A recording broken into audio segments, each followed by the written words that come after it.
Hi guys, Rando Gamer here as we get into the next session of Adventures of the Standing Bear. This is session 11, which is a very RP heavy one, but it kind of leads into another one of the side quests. If you guys have kind of caught on, the Adventures of the Standing Bear whole campaign is sort of a side quest closure for the Antipathy of the Abhorrent campaign that was the not prequel but the campaign that led into this one. The main aspect of this one is Fia kind of having a connection with the Druid and kind of setting out to find the Druid based off of her dream. So the session is kind of RP focused on like tracking down this potential individual and what everything kind of entails as the party makes their way up there. Even kind of getting to make eye contact with this individual and hopefully pull them into the fold, since that was one of the things that they had promised that they would do was find Troxy's reincarnation. If you like the session, make sure to give us a like. It always helps out the channel. And if you like my content, feel free to hit that subscribe button. I usually get at least 1 or 2 videos out a week. But without further ado, here is Adventures of the Standing Bear, Session 11. Okay, so last time the Fellowship of the Standing Bear had made their way up to the Zilnet's Hills, to a certain peak from which Cursebringer Mhox originates from.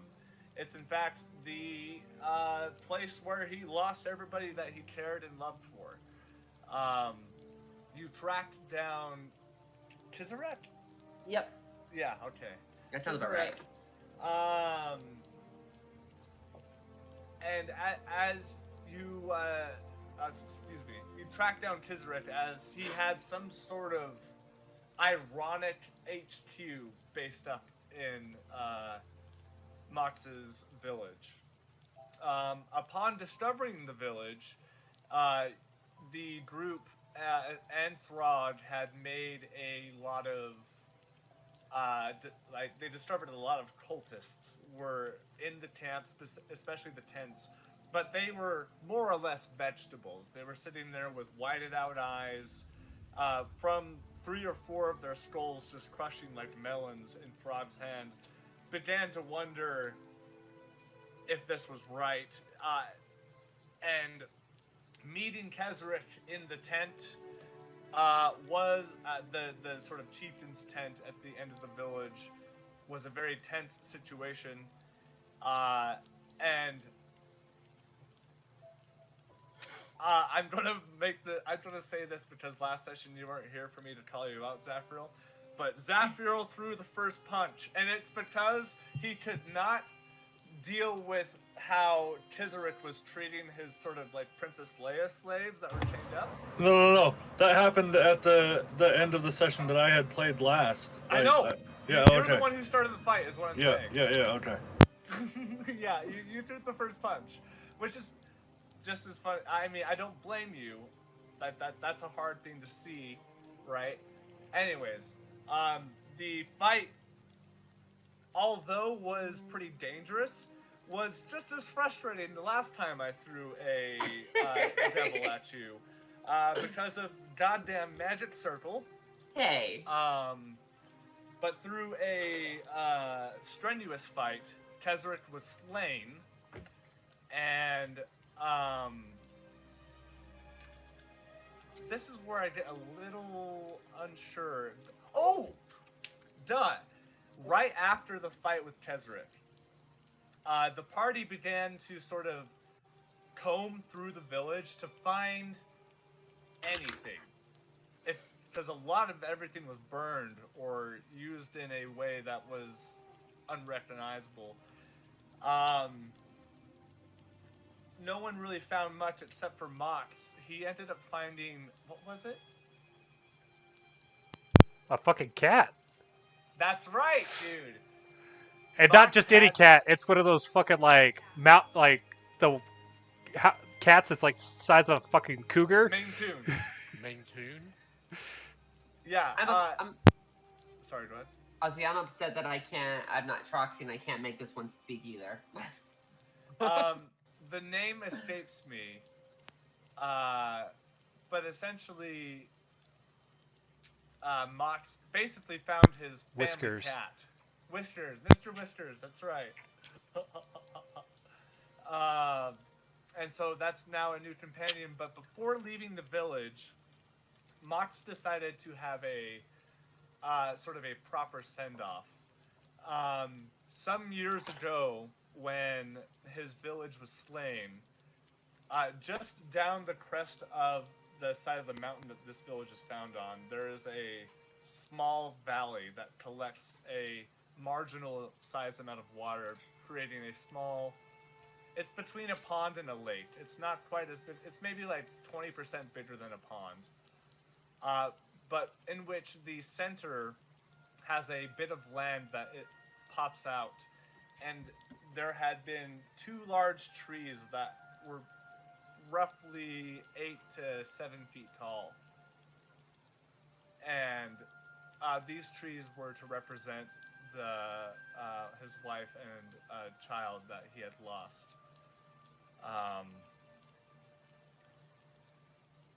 As Mhox made amends, Cassandra had gotten a blessing from the Raven Queen in that moment to sort of give the, I think I ended up naming it Silver Lake, if I'm not for sure. But it essentially blessed the waters around this tree, this small little island in the center, that it would almost indefinitely have a permanent sort of silver particle effect in the water, just kind of giving a general blessing to the land. After which, was there anything there that I missed?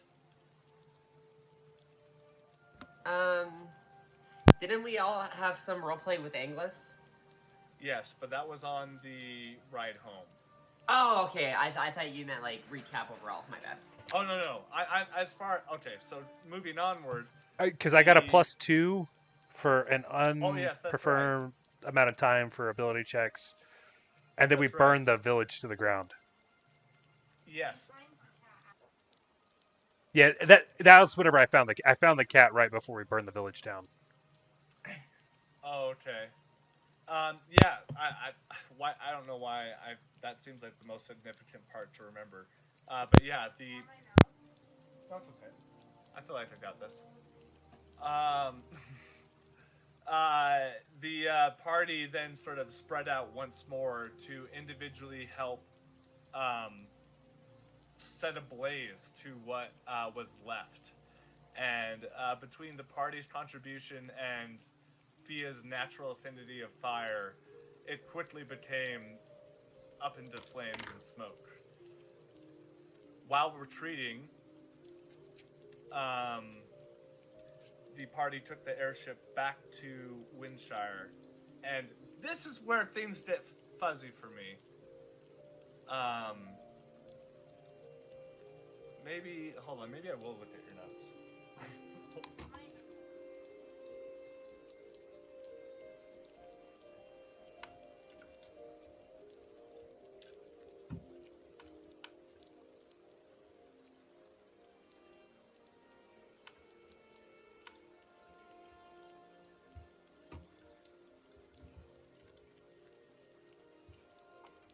Because we basically only had the one evening in Windshire. Yeah, well, there were some combos that were had on the ship, and I'm seeing now, Fia and Endless ended up having a conversation about if he's failing as a leader. Fia and Mhox talked. Fia, what was your guys' conversation? That's the one where we kind of Mhox had his growing concerns of like what the Standing Bear is doing, like with how much power we have. And the way that we're approaching situations isn't great. Basically, we're like on a power trip, and we need to start considering the fact that we probably shouldn't be out here making these decisions without really knowing what's going on. Specifically, he was kind of calling out attacking Keswick before he confirmed whether or not there was any other sites. So instead, Mox is going to have to spend a bunch of time confirming that all of this operation has been shut down and not. So. Right. Go ahead, Lily. So yeah, that was the part I was gonna leave off on too. That kind of starts, and then after that, there's Cass and Engless have a convo about how if he's failing. Oh, that's who it was. Sorry. Yeah.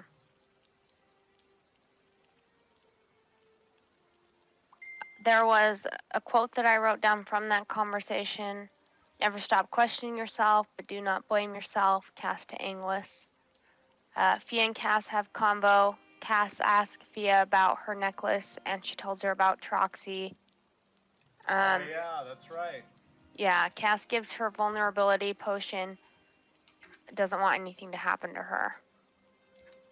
And then we have a moment where Throg is thinking on his immortality. And then we arrive back in Windshire. I can take it from there. Okay, here's my notes in case you need them. No. I got it this time for sure. So, getting back to Windshire, everybody kind of did some laundry, if you will. For example, Fia and Mox had taken their dogs for walks. Endless had a catch-up conversation with Jeffrey. Cassandra, I don't remember what you did. I don't think I really did anything per se, Cassandra. I went with Fia to visit Troxy. That's right. Oh, that's right. That's right. I didn't remember that part. So, basically, the next day, because you guys kind of get late to Windshire that night, waking up, you guys went to the forest on the west side of the city where the Emerald Grove can be found. And Fia, taking Cassandra with you, you kind of end up discovering essentially what is a large tree that's very wide and not too tall in the middle of a clearing that's been intentionally manicured in such a way that all the attention when in this grove is at the tree. And this tree sort of represents Troxy's grave. And it's kind of at this point where, you know, Cassandra gets a little bit of a better idea of Troxy, and if I'm not mistaken, something sort of mystical happened, right? I think you're right. Yeah. Something. Does that ring true to you, my love? I didn't write down notes of that moment though. Anyway, Was it the grove? Like I felt like there was something that happened. I did write it down actually. Flowers start budding as they leave the tree as a sign from Troxy. That's right. That's right. It did like a. Did the flower blow her kiss, or it was something? It was like something directly towards Fia. Yeah. I just couldn't remember. I can't recall. Regardless, it was a quaint moment. However, that next night, Fia would have some otherworldly dreams. She had a dream of sailing on a large asteroid through space, sent by the gods. And this asteroid hurtles and crash lands onto the prime material plane. And from the large destruction that was caused from their arrival, two beings only viewable through a silhouette through the smoke stand up. One with long, luscious, fiery, waving hair, and the other a very tall silhouette with like a wide-reaching 13-point set of antlers. and after which another flash is shown, and Fia now looks at a crowd of people that don't have any... They're unique compared to every other person that's standing next to him, and each person she makes eye contact shows a image of a past life where one... Hold on. Pam, shut up. That was actually Muna. Muna, damn it. I'm sorry, Pam. Where she is holding a past life of Troxy in her arms as Troxy dies. Fia says to her, "I will find you again." And there's like 3 or 4 different visions of moments of a past life. And it's at this time that, you know, the table may be beginning to put together that Troxy and Fia are very much inherently connected. And the last part of the vision, wasn't it something to do with the current location? Or I can't remember. There was like this little boy in some type of woods crying. Yes, that's right. The dream ends with the sound of a small boy crying in the woods. And that is exactly where we're going to be picking up. We're going to say... No, Fia went down we all to met the... up. Oh, yeah, that's right. Sorry, I forgot. Okay, go for it. I didn't write this down, but I just remember Fia went down and, like, was anxiously waiting for everybody to wake up, and then kind of word vomited everybody her dream and the fact that she thinks her and Troxy are connected, and now everybody's kind of on a journey to find Troxy. And the place where it was, I think this is the note: small grove of trees, a mountainous area, almost resembles Emerald Grove, but only for 2 people. Aerial view of between Nims Forest and Meadolf Peaks. That's right. That's right. Which, on a meta level, I don't know if this really clicked for you guys, but the Emerald Grove Druids, the group that Troxy had created, has been looking for this newest incarnation, and reincarnation rather, and their best guess was approximately where Fia is describing, which is still quite a few. It's a big distance to cover, but Approximately. Oh, okay. approximately. Wow. I'll give you advantage for that.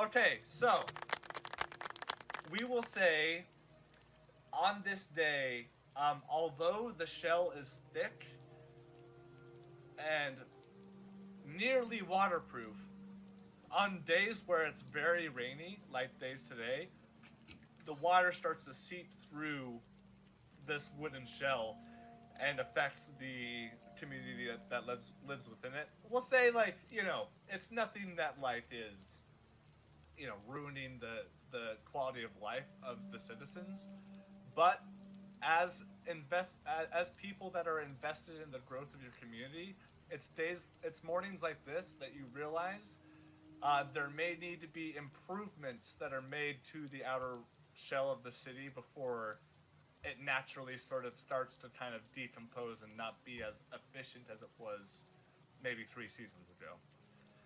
Anyways, we're going to pick up where you guys are. We'll say that you guys met up in the war room, and that's where you're currently eating or finishing your breakfast. Everybody is present at the table unless if you'd like to state otherwise. And we'll pick it up right there.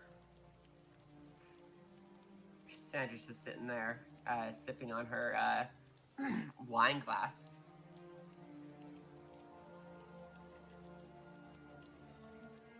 Are you sure that's wine? She just looks at you. Yes, it's a brooding, deep and rich red wine, you know. It's great. Want some? He says, no, I'll pass, as you kind of see him, like, reach up and start to check around his neck, make sure there's no puncture wounds. She just gives you a wild fucking, like, smile showing all her fangs. Good morning, everyone. Oh, good morning. Kind of step in. I'm not sure if it's rain or if it's sweat dripping off the brow, but regardless, uh, Zaphreal seems as spry as one can be. It seems that his mood or general aura seems to be in a brighter place in conditions such as this. Did the sun walk in here, or is it just me? I think it's just you. Wouldn't you poof? Oh my god. Yes, it would be exactly that, Engless. It'd be just a poof. So what you're telling me is at least the number one place I can beat you at is a suntan competition. Oh my god. Ah ha ha ha ha! Fuck you! And she just sits on her wine, pissed. Zaphreal, you do seem to be in a very chipper mood today. That smile seems to fit you rather nicely. It seems like it's been harder and harder to come across lately, but I feel good today. Good. I am glad to hear. Going forward, where do we go from here?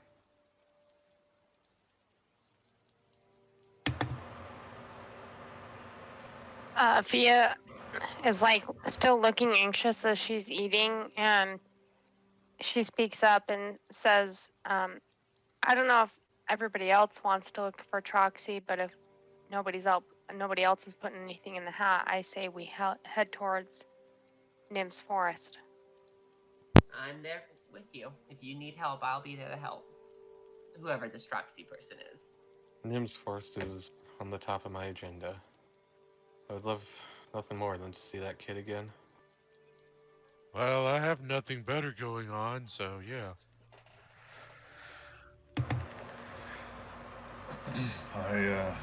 I've never been to those woods, but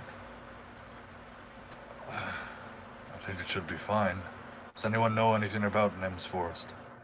Can I make a check on that DM, seeing how that's like one of my favorite Yeah. planes? Forest is one of your favorite thingies? Favorite terrains? Let me just double check on that. Where is that? Features and traits? Yeah. I'll also say if anybody is proficient in history, nature, or survival, I'll allow an ability check. Yeah, my favorite terrains are forest, underdark, and mountain. I am. I'll give you advantage, Nicholas. I am proficient, but I have never been there, and I'm just trying to play ignorant. Okay. You know. What check did you say? Sorry, 1 second, Cassandra. So I'm looking for nature, survival, or history.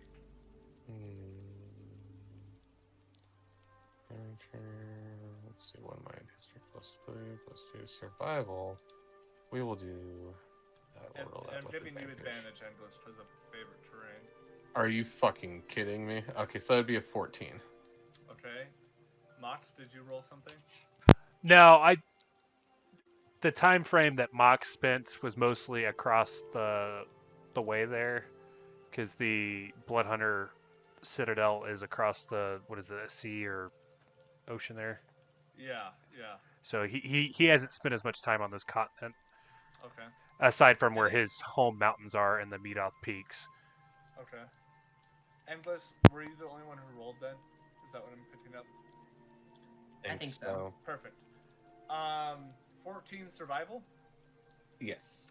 Okay, so you haven't spent too much time in Nim's Forest. There has been some contracts to, get some sort of. You've been within the forest, and really, the Nim's Forest is very famously known for being quite magical.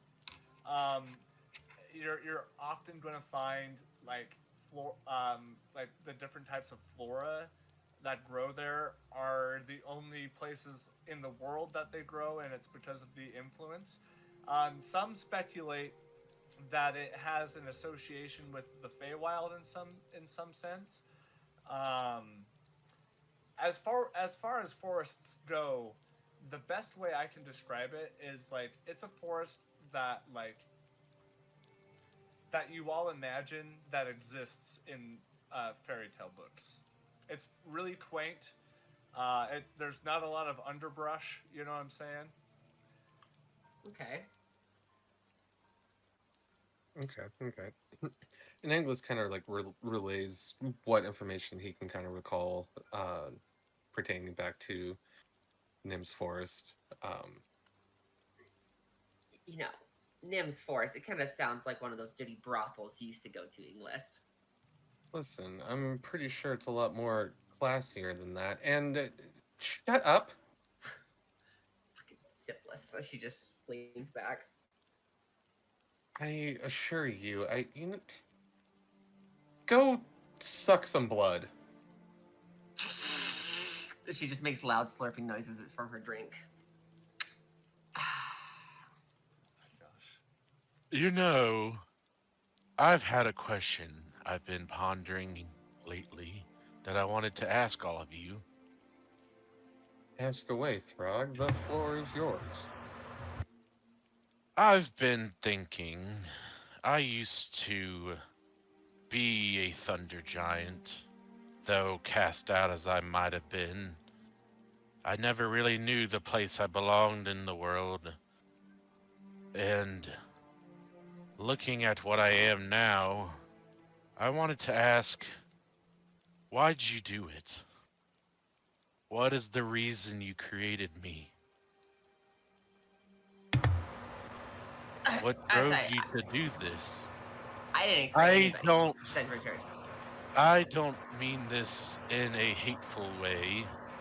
I just want to know why you thought it was better to let us live like this than kill us. To be I honest, only think of this thinking back to the cultists and the life they were miserably living.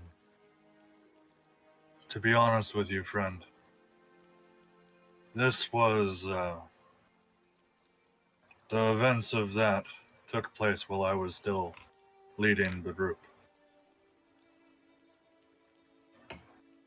With the amount of abominations that were being created, we had no means of figuring out what to do. Radagast was just creating them relentlessly.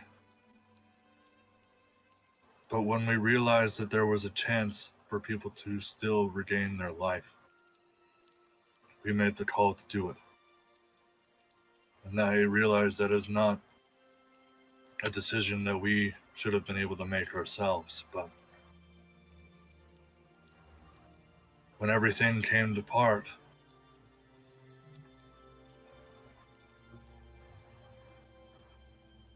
it was either let thousands of people die or give them a chance for a new life. We knew not what would have happened, and we're still learning more and more about it every day. But I'm sorry we made that choice for you.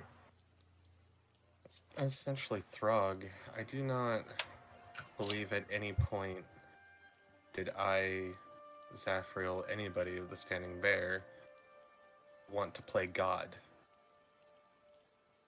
What we were doing was sticking to our morals and our beliefs, everything that we stood for, which was to just do good. And that's all we ever wanted to do, was something good. We couldn't take back the actions of Radagast, but we found a way to salvage the lives of those that he threw in the trash. Again, I just want to say, I don't mind this second life. I honestly relish it. I feel more that I have a purpose now than I ever did before. I like what I am only because I hated what I was. But it's just given what the topics have been lately about the power we hold. It's not funny, but knowledgeable to think about how you had basically had played as God, and now you must live with your creation and help it thrive. It's almost as if you're all mini deities. I hadn't thought of it like that. That's just the only question I had. I'm enjoying this second life, as I said, but I also wonder if when people look upon me, if they only see the abomination that plagues the world, or the person I currently am. Frog, if anything, this interaction with you right now has shown me more of your humanity than I think I've ever seen. It is pretty common for us to question our existence, question the lives that we have, where we came from, and where we're at now. Look at you, critically thinking, Throg. I'm proud. To be honest, I'm running low on steam. This is starting to give me a headache, but Oh my god, there it is. the last Now- thing I've wanted to say is I've come to the realization that I think after I deal with what small parts are left of my clan and the ties I want from them being a nice belt from that idiotic clan leader who banished me forever ago, I want to try and be an ambassador for my people, or at least of the Graveborn, to maybe help make a more friendly relation with the people that are out there. And showing that we're not all terrible. Cassandra touches her chin with her finger, thinking for a second. If that's the route you want to go, Throg, maybe we should just completely cancel any type of mathematic classes I had for you, and maybe some charisma and public speaking and critical thinking. I'll get some bucks. Oh yeah, honestly, the math wasn't really going well, so that sounds No, better. it's not. We never got past 10. We never got No, past 10. but at least most days I don't have to go up to 10, so Yeah, you're right. Unless if it's the second half of the month. yeah. Or how many times you punch something. That's Well, all right. You just I revert never the could get the fusion. dates right either. As long as it's day or night, that's all I need to keep track of. In all seriousness, Throg,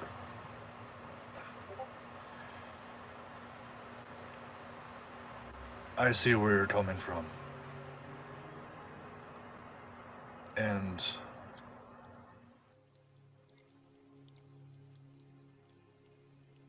I don't know what I could do to try to restore any amount of humanity, if that's even something you would want. No. I actually have come to quite like my existence. It's lonely in its ways. Being alone at night is not only fun at times, it helps you self-reflect, but it can be boring. Though I No. don't despise the existence of what I am, I actually relish in it.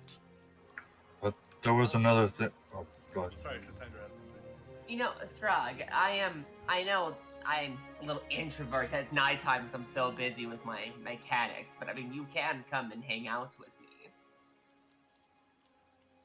Yeah, I could do that. I just don't like to impose on people. You could just sit there and stare at Richard. It's fine. Yeah, I do like staring sometimes. There was one other thing that you had mentioned, and a topic that I have been relatively vocal about as well, at least to some.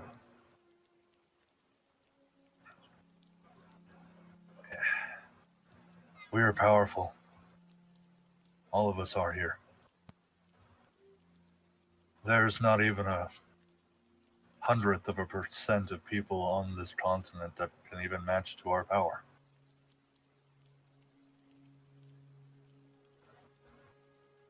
And I think that should be put into consideration for what we do going forward. And I'm not trying to say this is a pillar of justice, because I'm just as much in the wrong.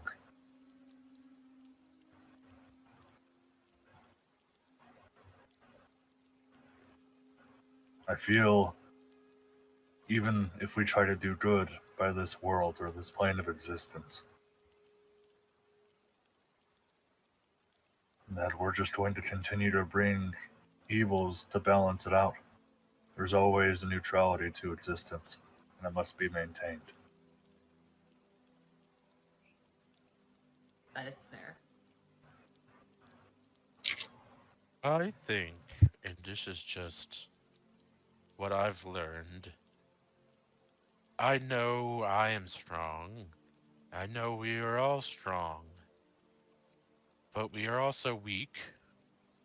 We all are weak in different ways. I'm not the smartest. Ah.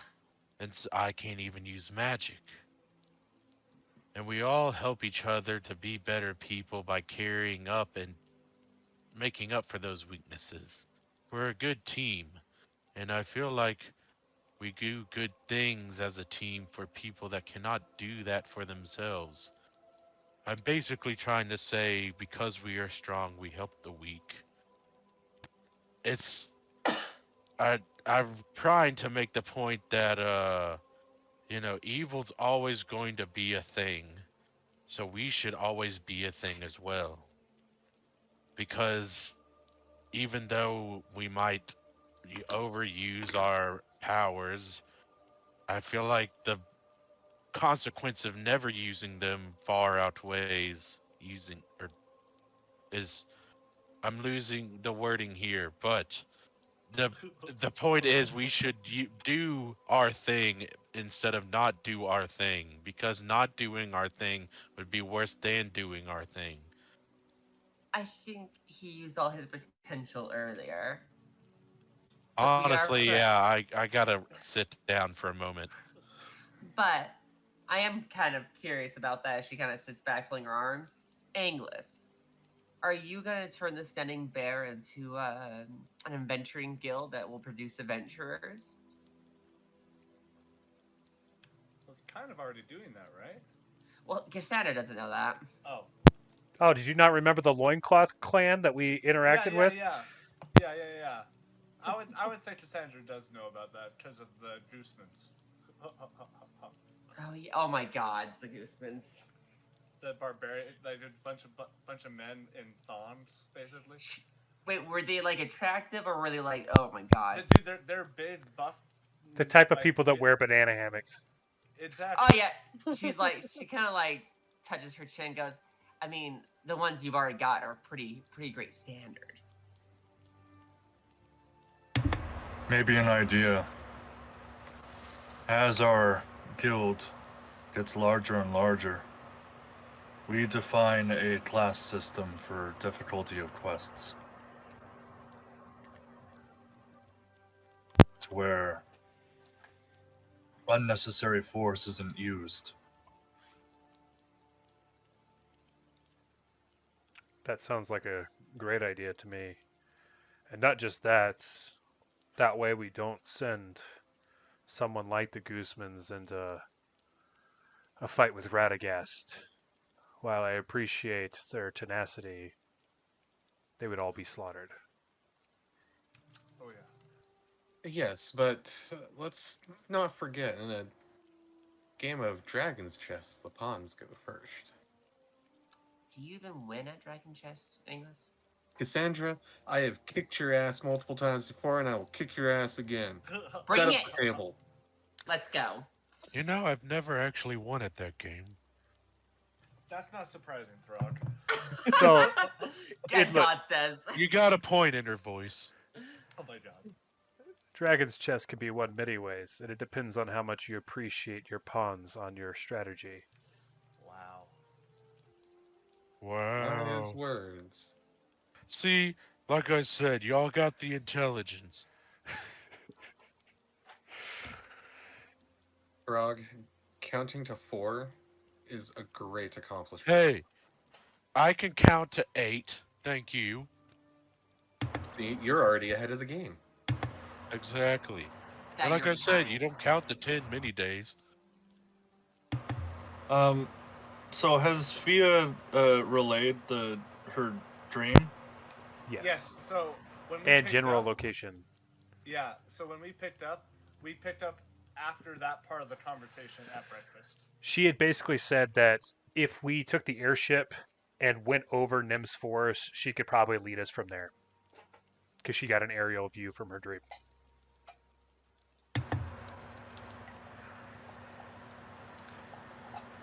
I don't know if I have anything else left to attend to in camp.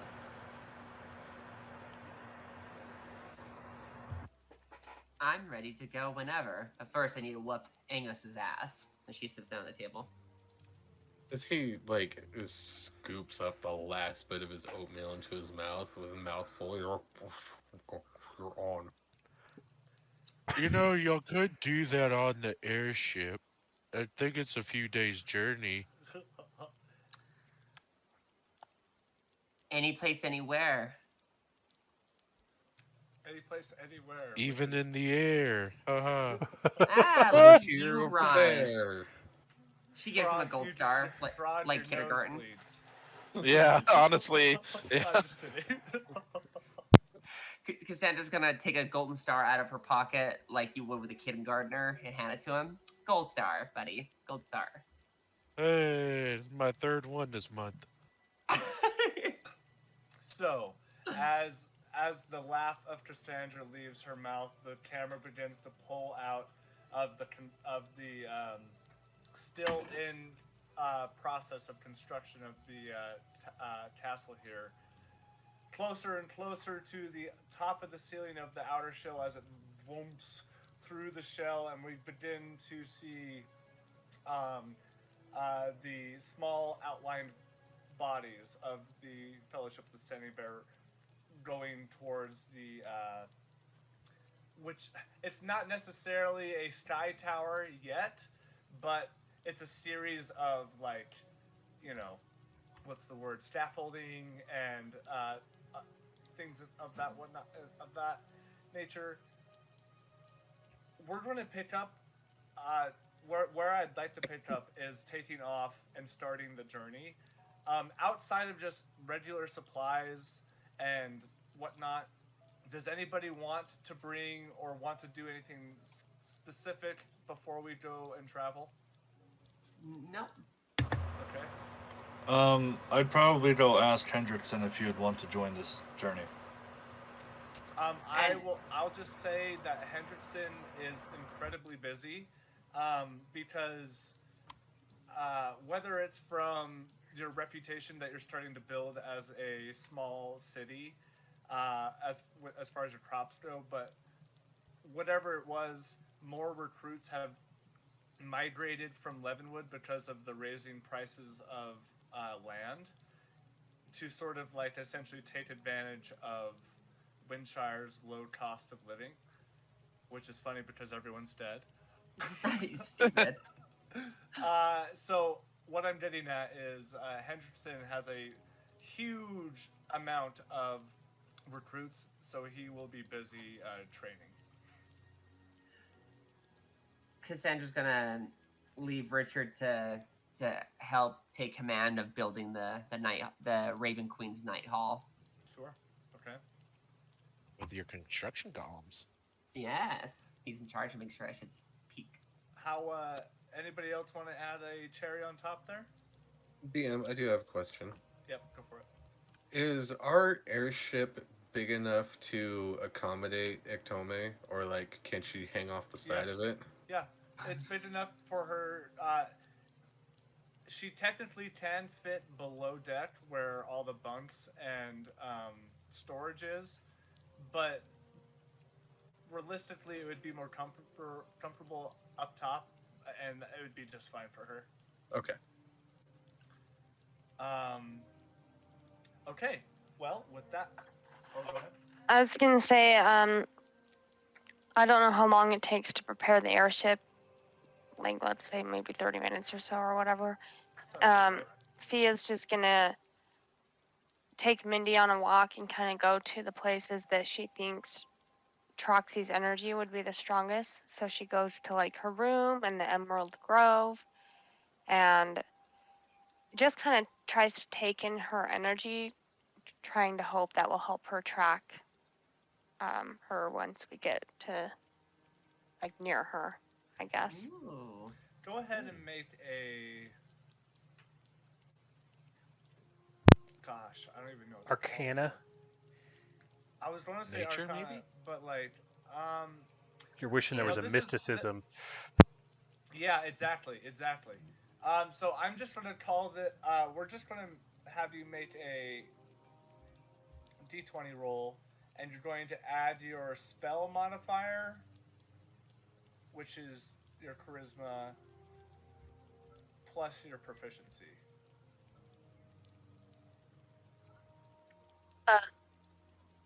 I just like hit under charisma then, and then add my proficiency to it to roll that, like the +6 under charisma. I guess that works. Yeah, sure. Why not?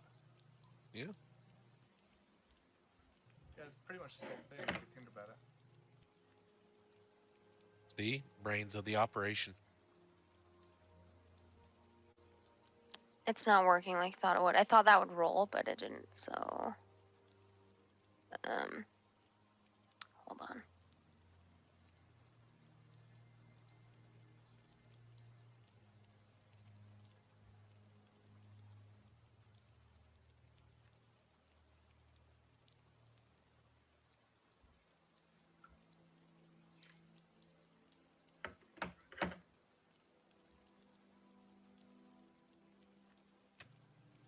+5. All right, what you got? 17. While, to be honest, the amount of time it would take to get to the Emerald Grove would maybe be a little unrealistic. To when the airship is going off, so we might kind of like sort of rear around that. But I will say, going through her room and looking at some of her stuff, and even focusing your intention on your necklace, you can hear the sound of a small gust of wind that could almost be interpreted as a whimper, as much as wind can sound like one. And as you sort of look around, you close your eyes and you feel in your chest and hear through your ears just a small doom doom heartbeat. You focus on the sound and you hear it once more, doom doom, right? You hear it thump. When applying much more concentration on that, the heartbeat passes, but that, yeah. Interesting. Actually, just keep that playing. It made sense to have that playing in the background. So I know I was talking to. Oh, right.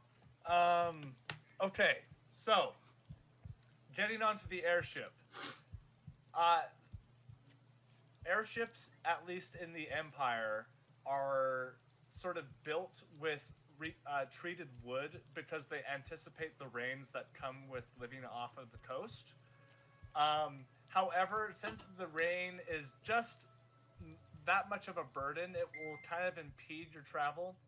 Ultimately, that won't matter because the time frame, I'm not so sure, is quite as imperative to the group at the moment. But the trip to, it's about going to double the time to get there. So instead of being a day, it's going to be about 2 days.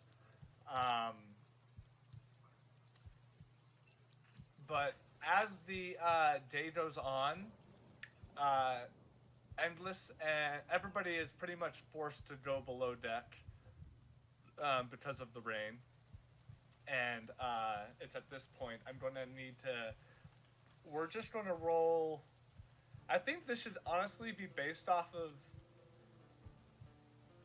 Wait, hold on, Endless. Are you proficient in Dragon Chess?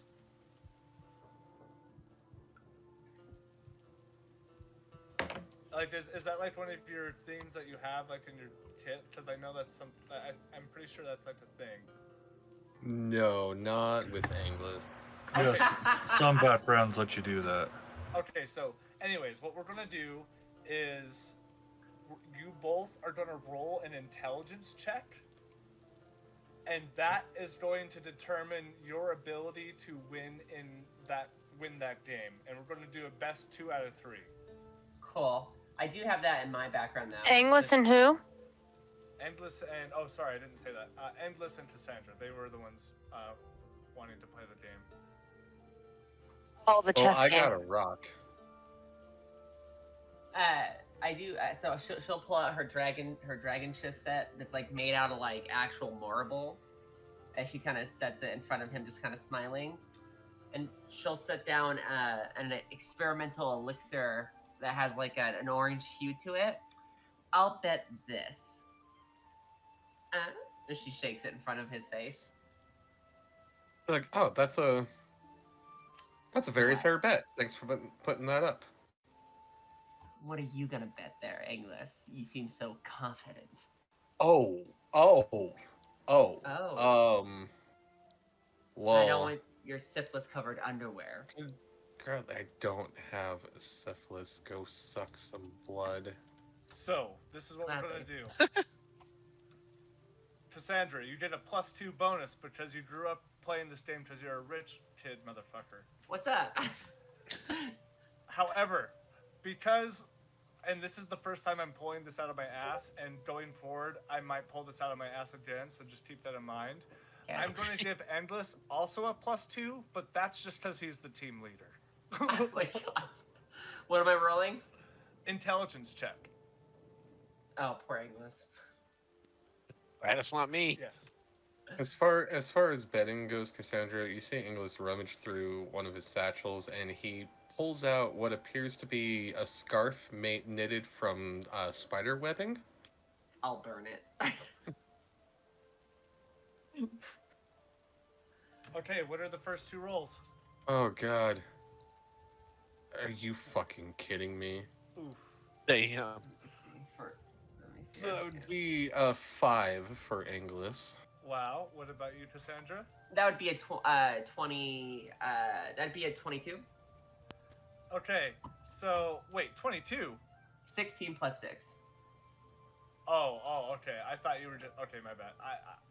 Anyways, so Cassandra, I think you kind of like take advantage of Endless's sort of cockiness in this first game. You offer up some sacrificial lambs that Endless takes, and it sort of instills a false sense of confidence, and you end up actually winning the game in 7 moves. Right as she wins, she just goes, oh, oh, oh, oh, oh, oh, with her hand in front of her mouth like an anime character. Second round, intelligence checks. Listen, I'm better when I'm drunk. Oh, I bet. Is that what your last partner said? Oh shit! That would be a 12 for English. That'd be a 14. But add the plus 6, that makes it into a 20. Cassandra, this time, you, instead of trying to play coyly, you go out on the all-out aggressive. You just go pure tempo. You even end up sacking your own queen on turn 3. But by turn 5, you get a checkmate. Oh, what was those words you said earlier? That you'd kick... Whose ass? Whose ass got kicked? English. It was yours, wasn't it? Ah! It's the altitude. It's throwing me off. Not enough oxygen up here, as he kind of like does this with his collar. That's the great thing about vampire. You don't need oxygen. As she throws his spider scarf off the side of the ship. Oh, it's fine. I have plenty more. I bet, you sick bastard. After Webbing is that- actually known for keeping you quite warm. Oh my gosh. As that goes on, over the next day and a half worth of travel, let's see here. Evan, can we get some like like sort of like air travel music with the rain. And also, I'm not sure if the heartbeat is still going, but you should get that going again. Oh, okay. I wasn't sure about the. Gotcha. No, it's all good. I just was, yeah. Dude, stacking the tabs in music is the way to go.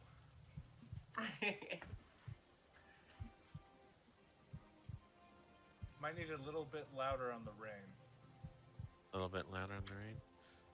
Coming up, boss. Perfect. Okay. Over the next, we'll say you guys were able to leave Windshire about 10:30 in the morning.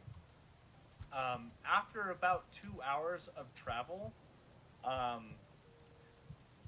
the rain does clear up a little bit, and it allows you to gain a little bit more distance, especially kind of like being able to like get out of the lower deck comfortably. Just for scale, you guys are probably, if I'll have to look at the map, but it's like 4 or 5 hexes, so that's approximately 120 miles away. And even from this distance, when leaving Windshire, you can see Nim's Forest on the horizon. It is a large forest that spans at least 150 to 180 miles. So how many days would that be? But on airship, it's going to take you. It normally would take you like about a day, but because of this rain, it may make it about 2. Okay. On foot, it would take you guys like almost a week, maybe more to get there. I guess Cass is just gonna work on her hand blade on her robotic hand that she's been working on. That's about it. Okay, just give me a was it blacksmithing? What were the right? I just have alchemist. Sorry, I was thinking about something else. Wait, so you're working on the design of your of her hand blade that she's installing into her robotic left hand. Oh shit, sorry. I think I was also getting you confused with one of your other characters in a different campaign there for a second. Tartar? Yeah, so my bad. Anyways, yeah. So what's your goal? So remember how she was designing to have a blade come out of the palm of her robotic hand Yes. A while back? She's just working on that. Okay. Just give me a just roll.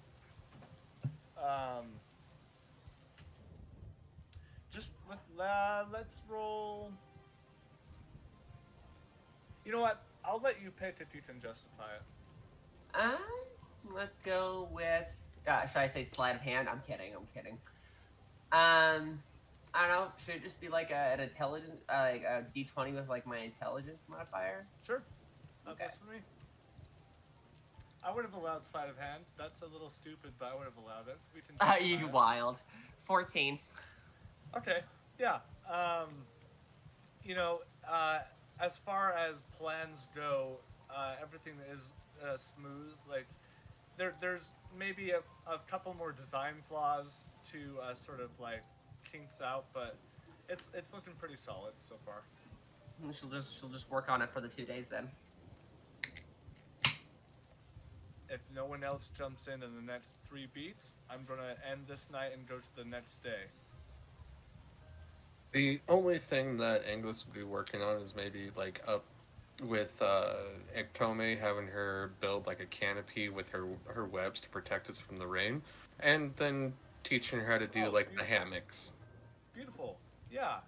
And we'll say because of whatever special property, the spider silk is not affecting the aerodynamics of the ship itself with the the web awning that everyone ordered off of TV. And it works beautifully, especially when woven thick. It almost nearly blocks out the rain. outside of whatever direction the wind might be blowing. Right. Throg is soaking in this rain and thunderstorm. He loves it. It's his favorite weather. And he's just throwing the Titan ball into the thunder clouds.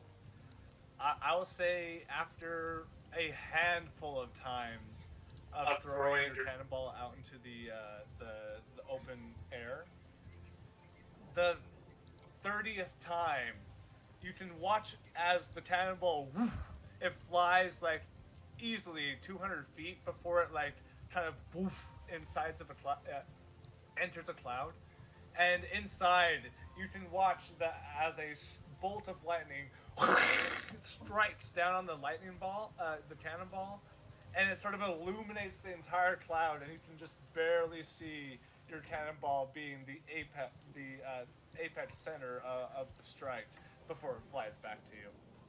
Oh yeah. Dawn or Fia, or I guess Zaphreal.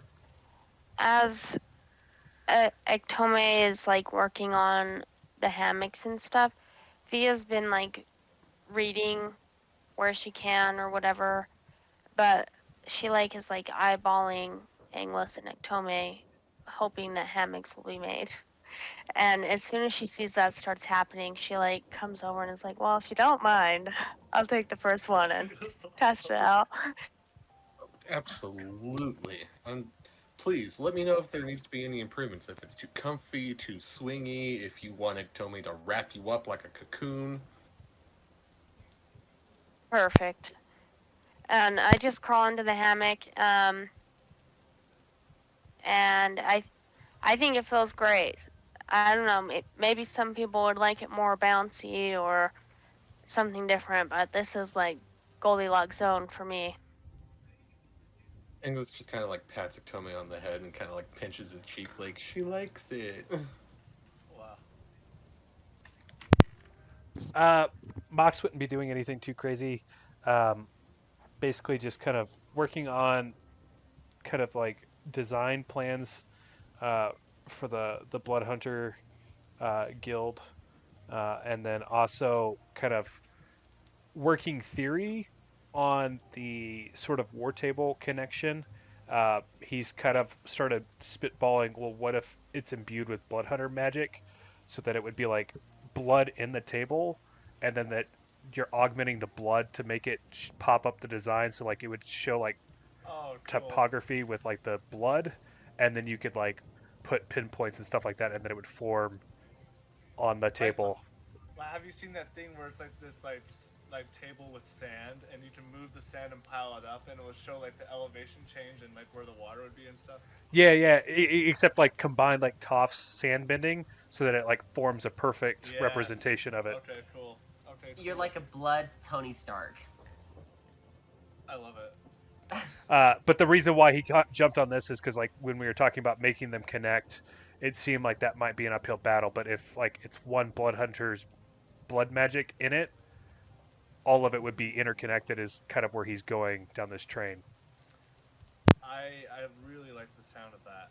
And one thing I will add to your little downtime here is as you're sort of like getting in the zone of working out plans and this, that, and whatnot, in the in-between moments, I would like to hear kind of like what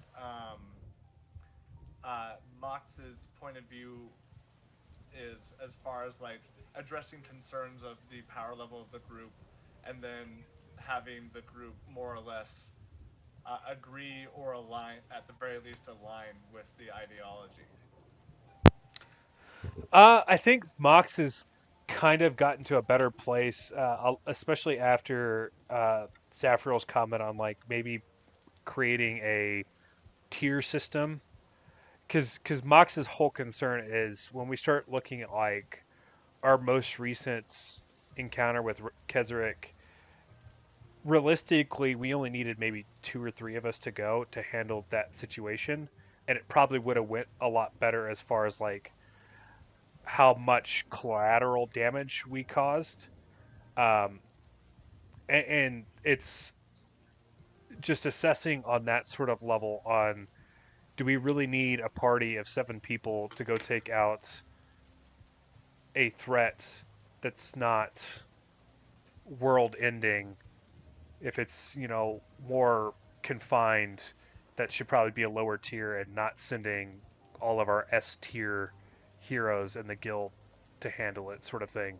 Uh, so like that's kind of eased his mind a lot on it. Uh, and to be honest, after he had kind of put his family to rest, he had cooled off considerably after that, anyways. Okay, cool. Yeah. Um, and as the evening goes on, Zaphreal, would you like to throw into the pile? Not necessarily. Although there is a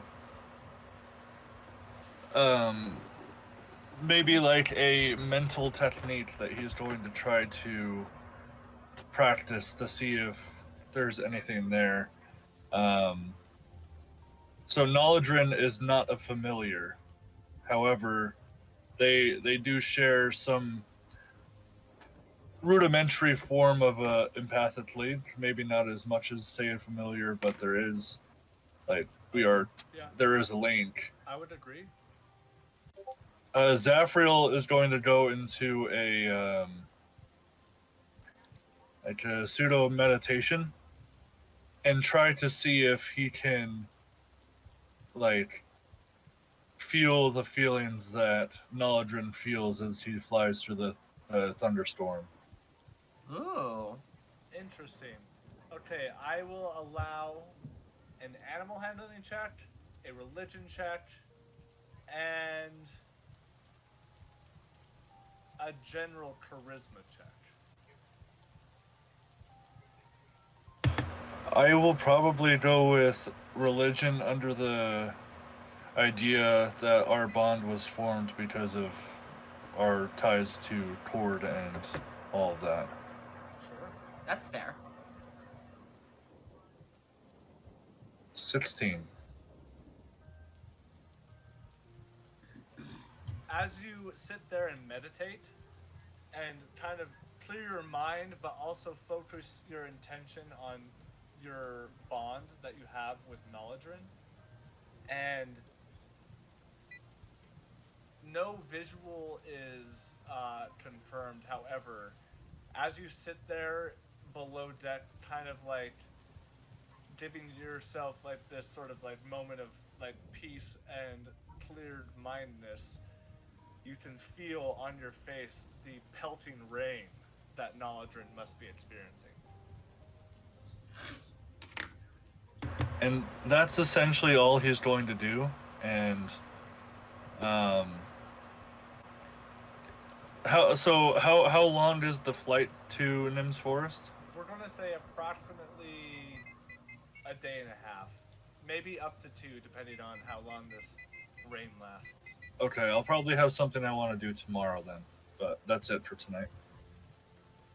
As the camera begins to zoom out, everybody anticipates a long, panning, wide shot, zoomed out shot of the airship, but the camera stops just at Fia as she is just nearing the end of her book.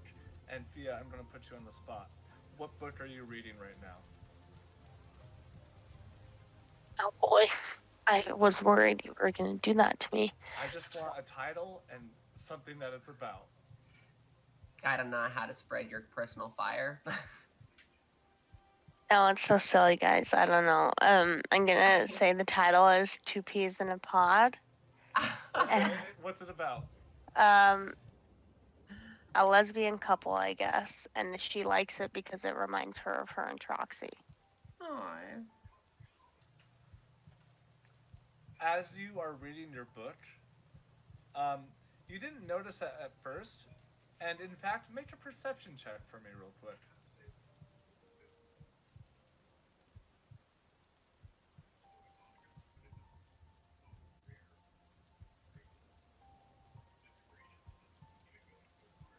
Well, Okay.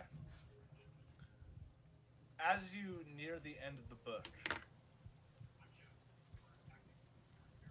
there's a moment where the couple in previously mentioned, is going through a rough patch because of past baggage of one of the partners, and you're nearing the end of the book, and you're not sure if they're going to be getting back together and being able to sort of rise above all this.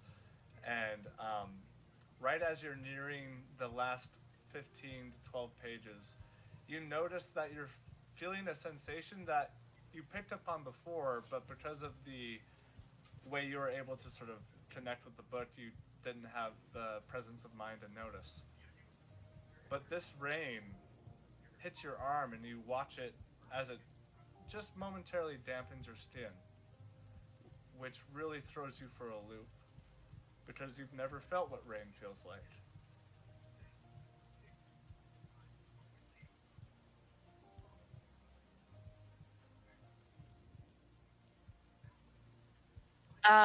I go, because I'm like under the canopy that Tome made at the moment, so I'm gonna go out into if there's an area of the balcony that's not covered, I'm gonna go out to that to see if it was just a coincidence or if the rain is like.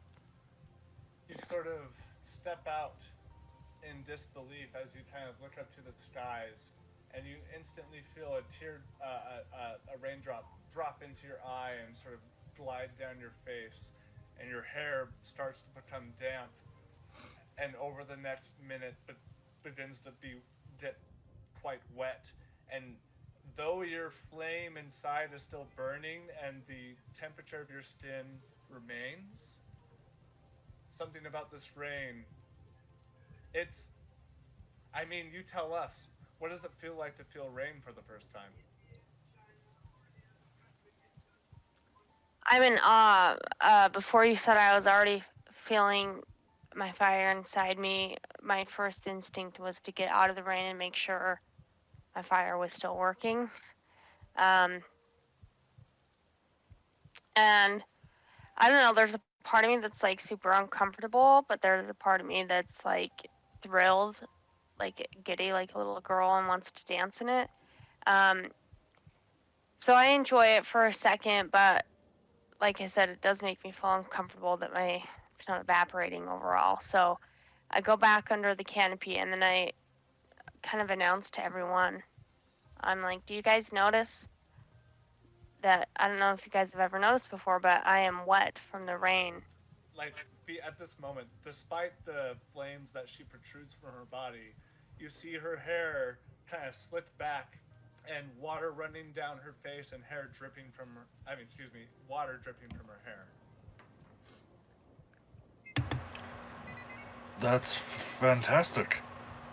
I can only speak from personal experience, but if I've never felt the rain on my skin, I think I would be less of a man because of it.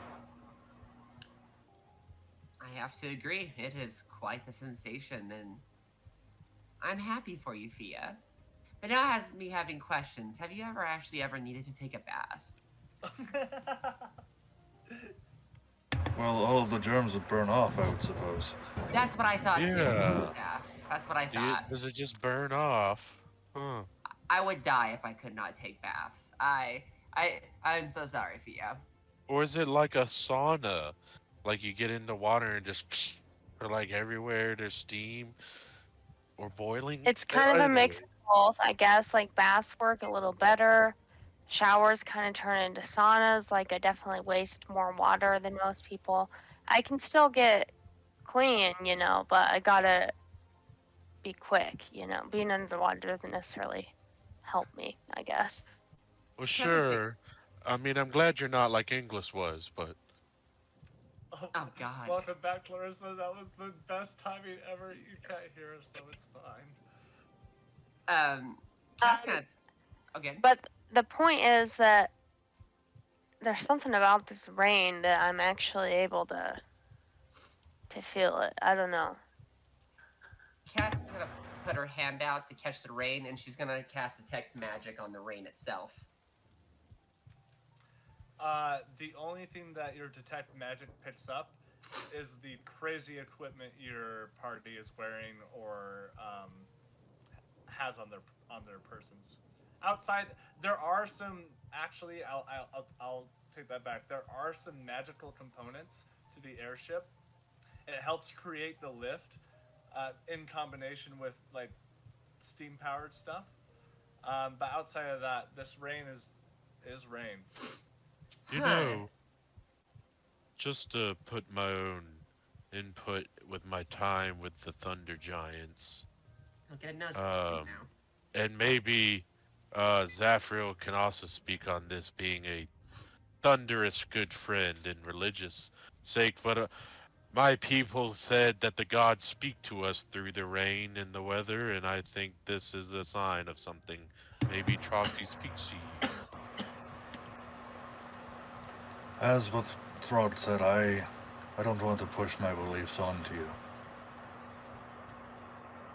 But take this as a sign. Yeah, dude, Cord literally is the god of storms. When we feel so strongly, we begin to see the world in a different lens. The way we feel, the way we act. And the rain could just be attributed to your growth as an individual, or could be a sign that we are making the correct decision. Either way, Fia, whatever this is, anomaly or not, I'm happy for you.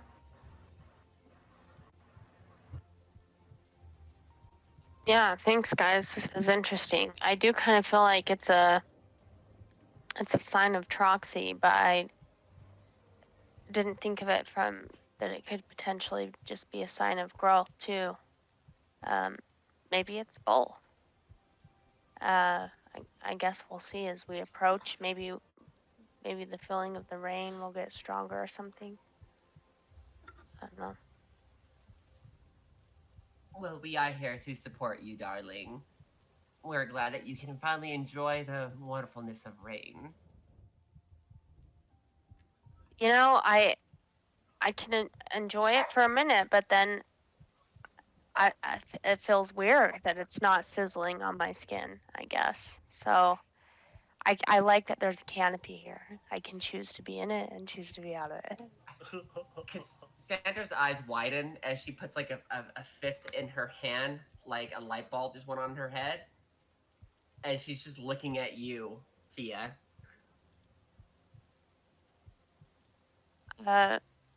Yes, did something happen just now? You know, all the years I've known you and we've hung out, and as much as I'm a tease with you and your romantic life, is this why you can never have sex? Are you like an eternal engine on the inside that would just melt things? Oh. Shit, I didn't even consider that. Is that what it is for you? No. Oh, okay. She just snaps in the air. It's like, I thought I had it. Maybe you're just a book nerd. Of course you are, as she goes back down the stairs. Yeah, when Cass brought that up, Throg, just like a gossip girl, just hand over mouth. For shame. Oh no, she didn't. Yeah.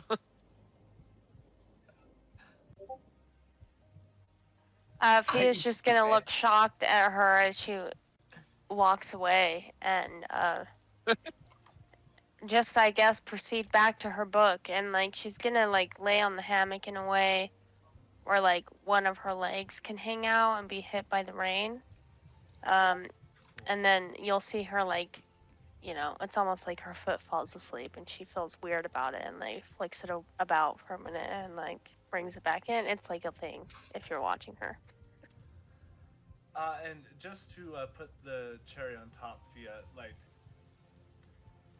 it didn't really click until you said it below when filling everybody in. But like, as far as rain or any sort of like aquatic environment, it's always just been, you're not really affected by it, if at all. And now it feels different, because as uncomfortable as it might feel to have your leg get wet, you find an immense amount of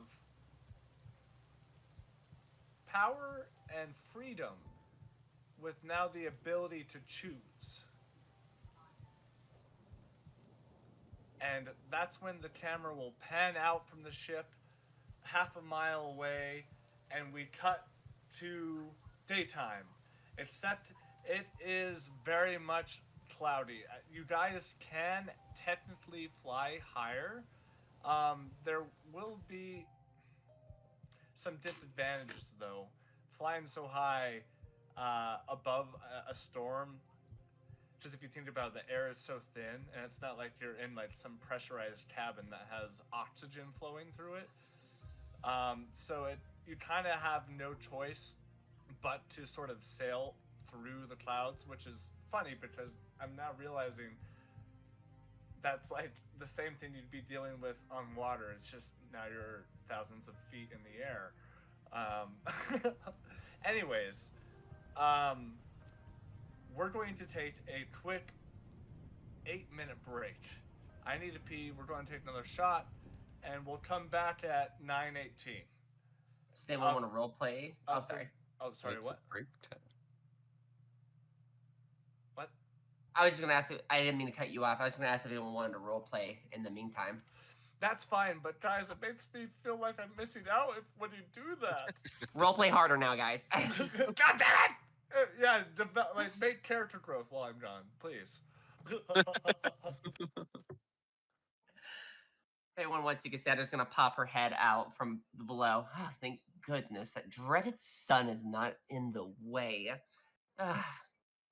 Oh, do you want me to have Xehtom take the canopy down? No, it's fine. The clouds are protecting us. As disgusting as the spider webs are.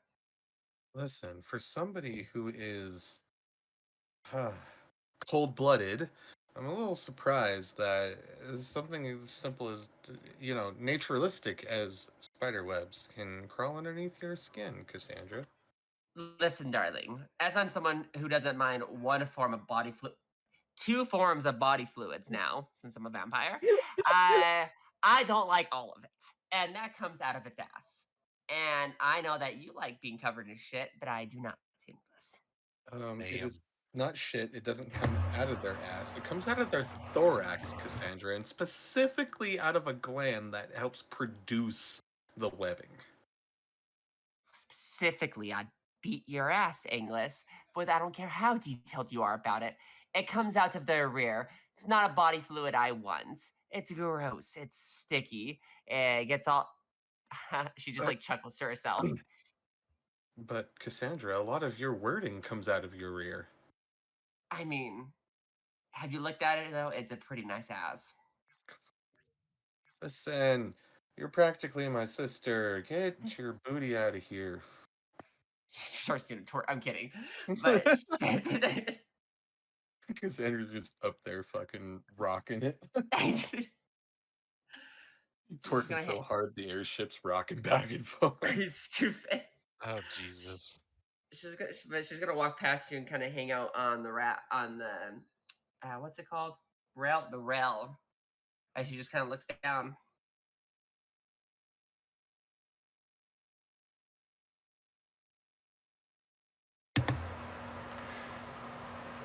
Cassandra. Yes. I don't know if this is anything that you have particular experience with, but I'm trying to increase my bond with Knowledge and my capabilities with utilizing his abilities and mine in conjunction. Okay. I've been trying some writing practice, but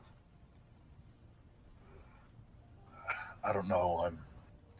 I don't really know where to go on training in this specific way. There's a few things you could try. So my father and his academy, one thing that we would do as warriors is we would meditate together.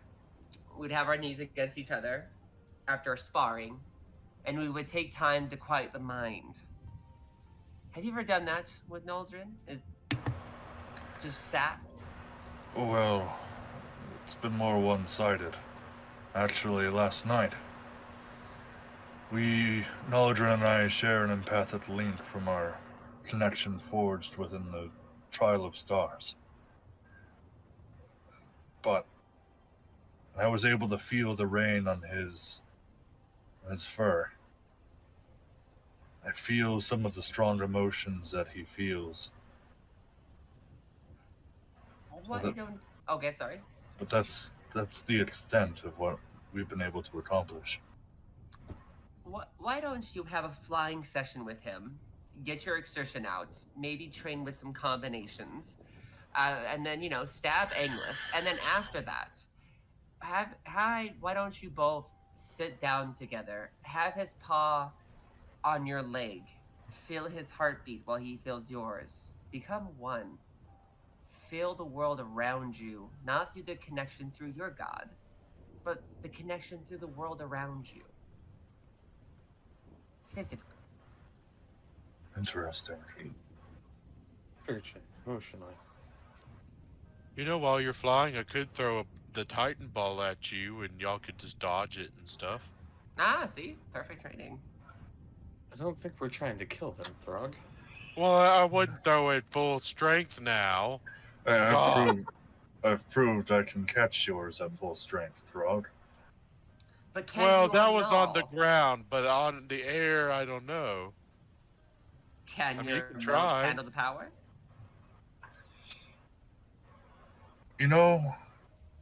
Training Naldrin is a good idea, because, to be honest, I don't know the full extent of his power. Ah, see? I have good ideas occasionally. Actually, you know what would be fun? And she's gonna grab that orange vial that she bet with Engless before she drinks it. And then a few seconds later, big bat wings sprout out of her back, giving her the power of flight. And she's like, why don't I join in on the training? You and Naldrin can try and evade me and Throg. Interesting. I look adorable with bat wings. I just figured. Ha! Ironic. I think it's a great idea, personally. All right. We'll wait for our narrator to proceed with this. All Also, for betting narrative. while we wait for the something or another, I had a question. We worshipped, and I, to an extent, still kind of worship the Thunder God. But I've never heard of this chord, though I never really learned the name of our deity for the Thunder Giants. Though I do remember how the deity looked. We had this marvelous statue in the middle of our village. It was a tall, very muscular, gigantic man holding a thunderbolt. Is that the same as yours? I'd say that's a pretty accurate description. Ho ho. I was gonna say, we've met a chord before, haven't we? Not Throg. Throg? But we have, right? Yeah, y'all did. Huh. Maybe we share similar religion. Is in the most basic way I can describe. Kord is the god of war and of storms. Well, those are two very great things I like. Really, the only things I like a lot of times, so sounds like a good god. How interesting. From my perspective as a scholar, seeing two different stages of culture, one more primitive, as they are, and one more advanced, worshipping the same deity. It's very interesting to see the different perspectives. Well, the perspective is it's hard to explain. Kord is not, say, like Bahamut or like Palor, where they withhold a certain way of life. It's more about proving your might. and strength above all else. Oh, but of course, I was just enjoying the two sides of the same coin, but different stages, if one could say. I think that's the teachings they taught us. I think we service or worship the same God, though we might have just not known the name, or honestly, I was like 6 years old, so I don't remember fully myself. But that's interesting to learn. Was that a good point? Sure. We were talking about how Throg and his clan worshipped a deity that resembled Cord, but not knowing their name. Interesting. Okay, cool. Sorry, I don't want to interrupt if that wasn't the end. That was pretty much it. Okay.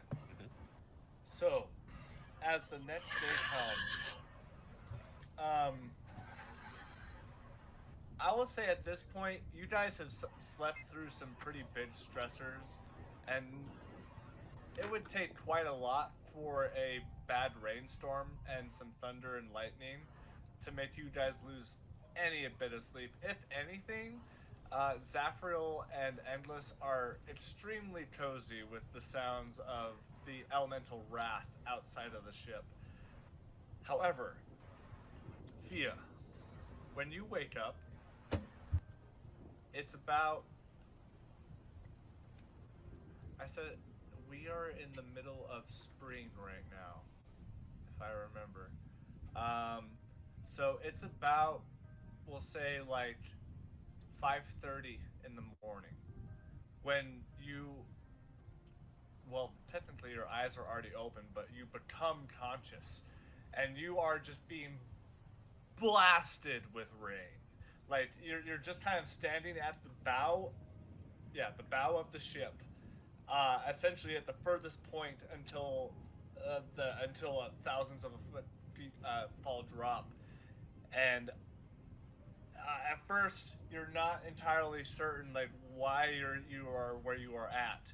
When it's at that moment, you feel a large thunk thunk in your chest and reverberate in your ears, almost as loud as like a siren warning a missile is coming.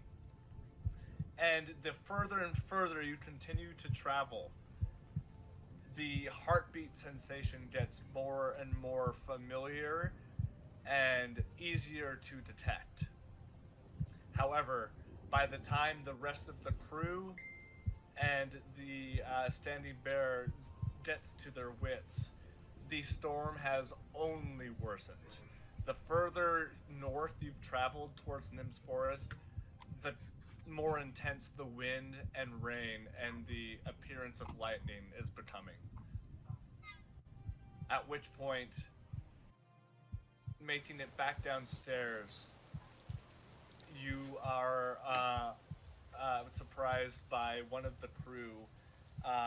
It has offered to sort of like make up this sort of meal that's like basically rations, but it's like rations plus.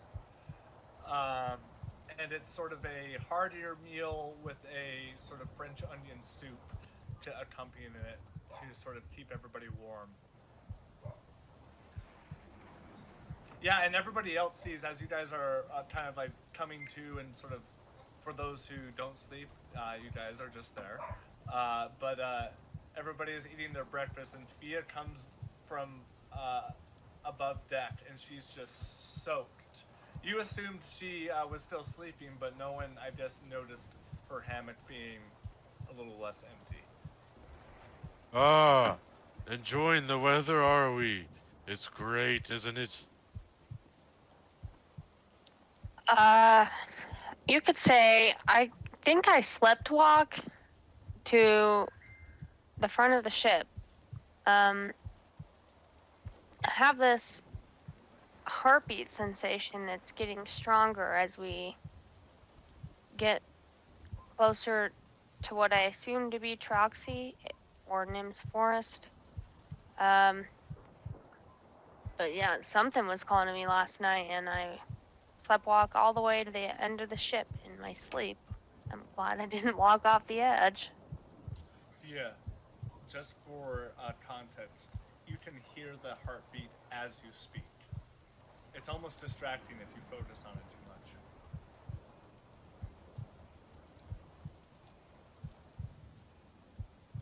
Yeah, when I mentioned it, I thought I said I could hear a Oh, heartbeat. my bad. Well, yes, Whoa. but I just wanted to make sure it's like clear that like it's not just every once in a while now. It's just a constant thing. Huh. Hold on, I Zaphreal. Frog was about to say something. I just said, huh. Oh, okay, my bad. That's strange. Do you potentially have any spells within your arsenal that allow you to delve deeper into your mind? I don't think so. All of them are fire-based, and then I have a couple that are those crazy ones. But let me double check. Those crazy ones, she says. She refers to disintegrate in that moment. The forbidden spells. Yeah, yeah. And like Earnification. I don't even know how to say it. Earnivation. Oh, enervation. Yeah.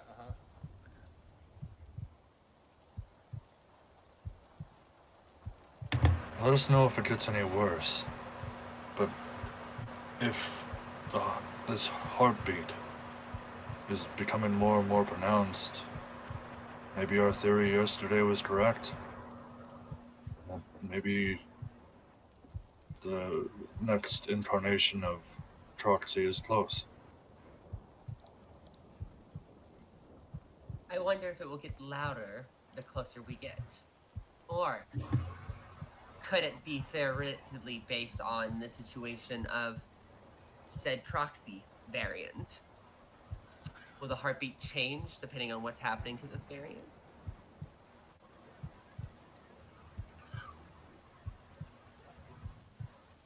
Interesting. I was thinking it's gonna get strong. Like my initial instinct is it's getting stronger as we're getting closer to Troxy, but the only way to know is like what happens, I guess, when/if we find her. Would you mind if I did a quick examination just to make sure? Yes, please feel free. I'd like to do just like a general health check, like for Check like vitals, all that stuff. yeah, and maybe going as far as never mind, I don't have that. Zaphreal, I'll say this. Right as she agrees, you stand up confidently and you go to your medical tools. It's like rolled up, like how chefs will like roll up their knives, but they're all medical tools. Yeah. As you begin to roll it out, the thought crosses your mind, and maybe it's because of the conversation you had last night with the concept of gods and the storms. It's at that moment that you realize you should always be safe to check the vitals, but this is not a physical thing. Something inside you tells you that this is more of a spiritual thing. I'll still do a general check over, but like I'll keep that bit tucked away. And Yeah. while Sorry, 1 second. As you take the next 5 minutes to quickly go through, and because of Fia's internal temp, her heart rate typically beats a little bit faster than the normal human, even tiefling. But because you're aware of what her baselines are, you go through her heart rate, check all the sort of lymph nodes, all that jazz. Everything checks out. I don't think that there's anything you should be worried about. But just keep us all in the loop if anything gets worse. or if you have any specific feelings or dreams or visions. Yes.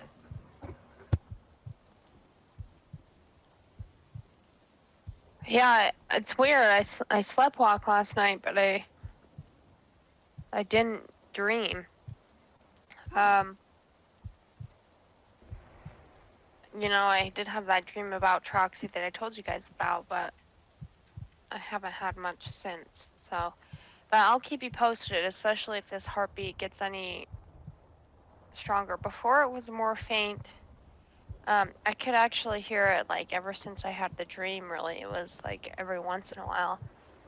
But now, ever since being on the airship, well, not ever since being on the airship, but ever since waking up, I guess, or last night, it's constant and it's loud. So, yeah, I'll just keep you guys posted as it progresses, I guess. Sandra's gonna pull out her notebook, and it's kind of like her scientific theories. As she's kind of writing a few things. She's like, question, just curious. Did you know that you and this Troxy character were connected when she was still alive in her previous variant? And if so, did you ever experience a heartbeat sound before? No, I didn't really piece this all together until the dream I had the other night. I guess part of me had a feeling, because, like, I've always had this, bond, attraction, almost magnetic pull towards Troxy. So I'm, like, when I had the dream, I wasn't surprised, per se. It's like a part of me already knew. But that was when it was solidified. Interesting. I'm so curious. I won't say the artificer side of me. Would that mean that you both are meant to re-find each other and rediscover yourselves each life? Or then, whose reincarnation is first, and how often is whose? I won't speak for you, Fia. But Fia and I, at the funeral, we both vowed that we would find Troxy again. And coming at that from two different kinds of relationships, Oh. I don't know. Write something down. Interesting. Are you connected by... What was your relationship to this Troxy? I suppose I took a father figure role. A mentor. I led the fellowship through some of our hardest times, and that was exactly when Troxy had joined the group. Interesting. But she was always so close to Fia. That's just interesting. She kind of writes something down. If you need any type of sleeping potion to help with the heartbeats, which must feel heartwarming, but also could be a lot, let me know. Okay, thanks. I'm honestly a little nervous about sleeping after sleepwalking to the bow of the ship. So if you can take something, if I can take something from you that will make it so I am paralyzed. Not really, but you know. Oh, not really. Darling, pish posh, I have you. No worries. Give me 6 seconds. Engless, I need some venom from your spider. Oh boy. Quick now. Please is usually in order when you're speaking to your leader. Oh my god, she just laughs. So does that just get the poison? You know, that was a little harsh, I think, but Thank you, Throg. you're welcome. Angus is like, I feel like I owe you a favor from long ago, so I'll do this one for free. If he beckons Xehtom over to extract some of the poison, and like he says, and remember, don't bite me. Xehtom, I will say this. Though you've gone through drill after drill after drill, training with different scenarios of how you could, like, together in combat, you still haven't got over the final boss hump of this is a wild animal. And there is a slight bit of caution that you experience, and as you go for the fang, there's this like quiver dance where suddenly a feral instinct kicks in with Xehtom, but you kind of grab the fang in such a way where it's challenged, and at that moment you can extract a small amount of poison for what I imagine is like some sleep tincture that Cassandra's making. And he just very quickly like backs away, and he like lets out a sigh of relief and pats Xehtom on the head and says, "Good girl, you did good." And She sort of scuttles. English turns and walks over to you, Cassandra, and says, "Don't say I never did anything for you. I could have lost an entire arm that time." Or your face again, as she like throws you a glowing orange potion as she takes the venom from you. There is your appreciation. Don't worry, it's not for syphilis. It's a flying. Did she give that to Angless? Yeah. Thanks. And then English kind of walks over to Throg, thinking that he probably knows more about the situation than he does, and whispers up to Throg, "What's syphilis?" No, syphilis, I think, is when you are visited by elephant people in your nightmares. And there's a chance they could find you in real life or something. He just like shivers, and he's like, "That's horrible." Yeah, I think that's why they call it the Phyllis.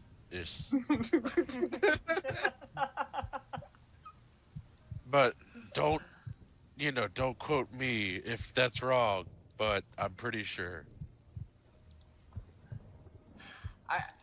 I rolled a 30 on my alchemist for making that sleep paralyzing. Sure.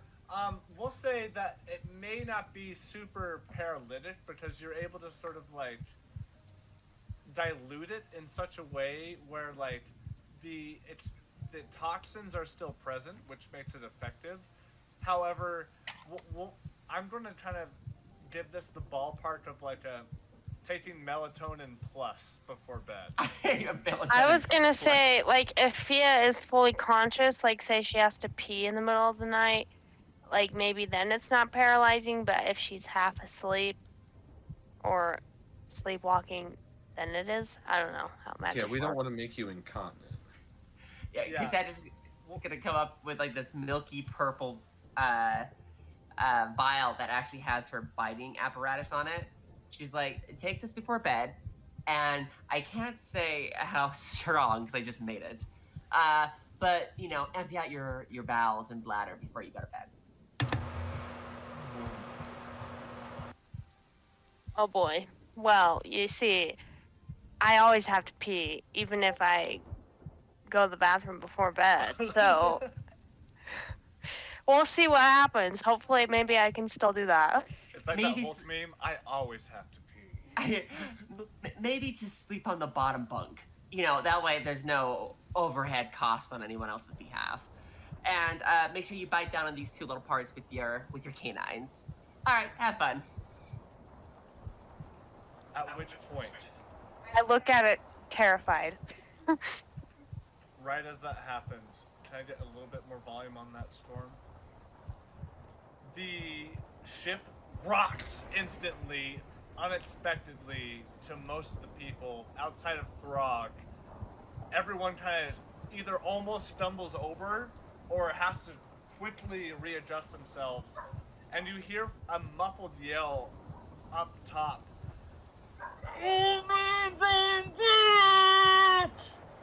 And you see the crew, who has just barely finished their meal for the morning, all look at each other wide-eyed, throw their bowls and plates down as their silverware clatters across the floor. They all run up, singular line, up on deck. where the fun begins. Zaphreal goes up in a flash. Yeah, so does Throg. He's excited. English will follow. Cassandra will get her secondary flying potion ready, and she gets a sword in hand. Right as sorry, go ahead, Mox. Just gonna say Mox is there. Right as everybody gets on top of the deck, immediately you're blasted with the amount of rain that makes you almost instantly feel uncomfortable.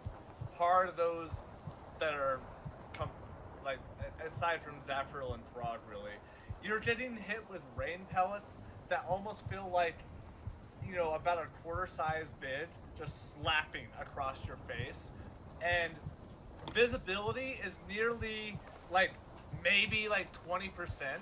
You can barely see in front of the ship as you guys are hurtling through, as you look around, a almost completely black ridden cloud environment.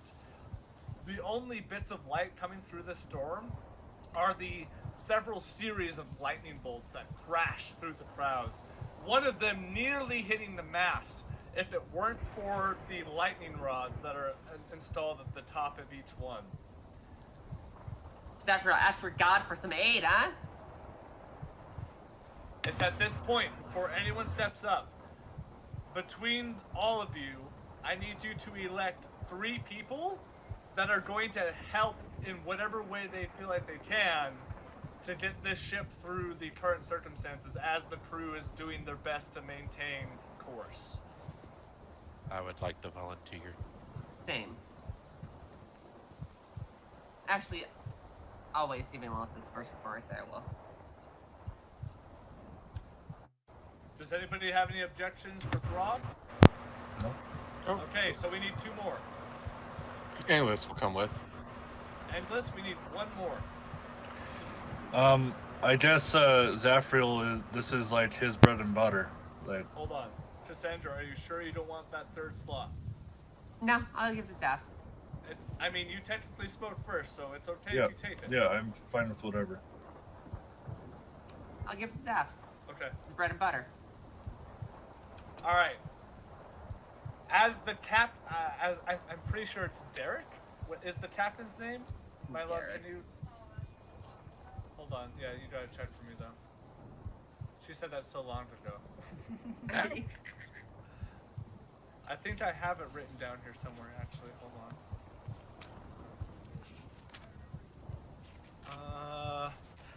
I swear it's Derek. Damn you, Derek. Hold on.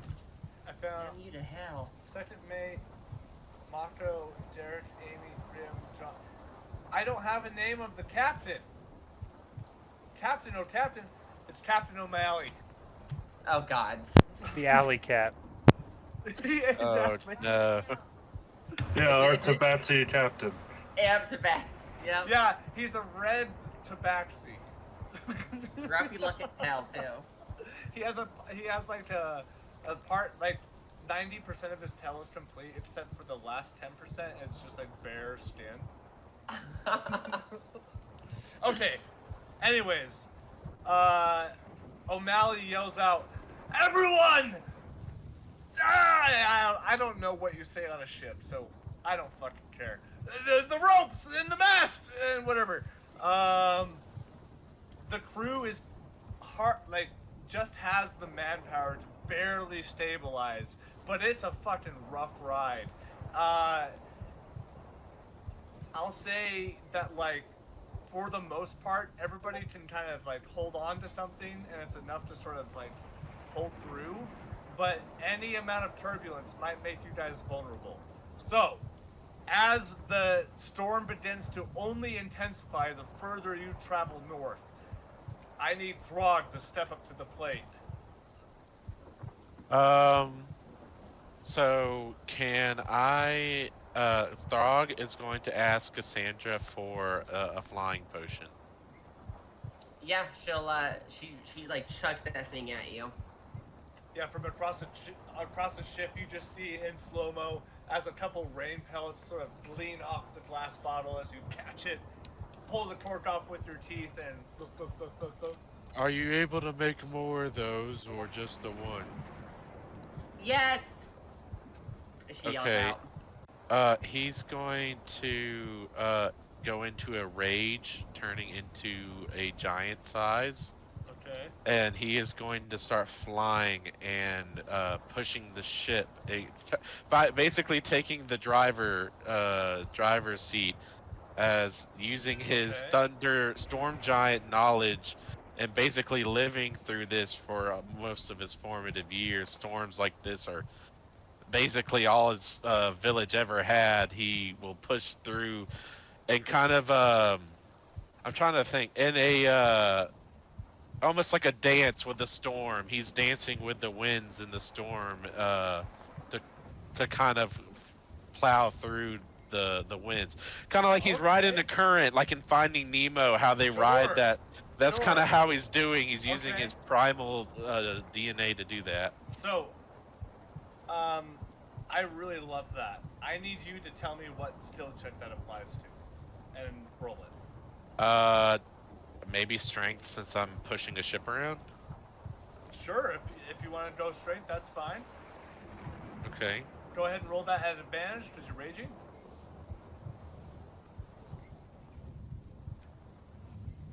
I'm going to let you guys know right now.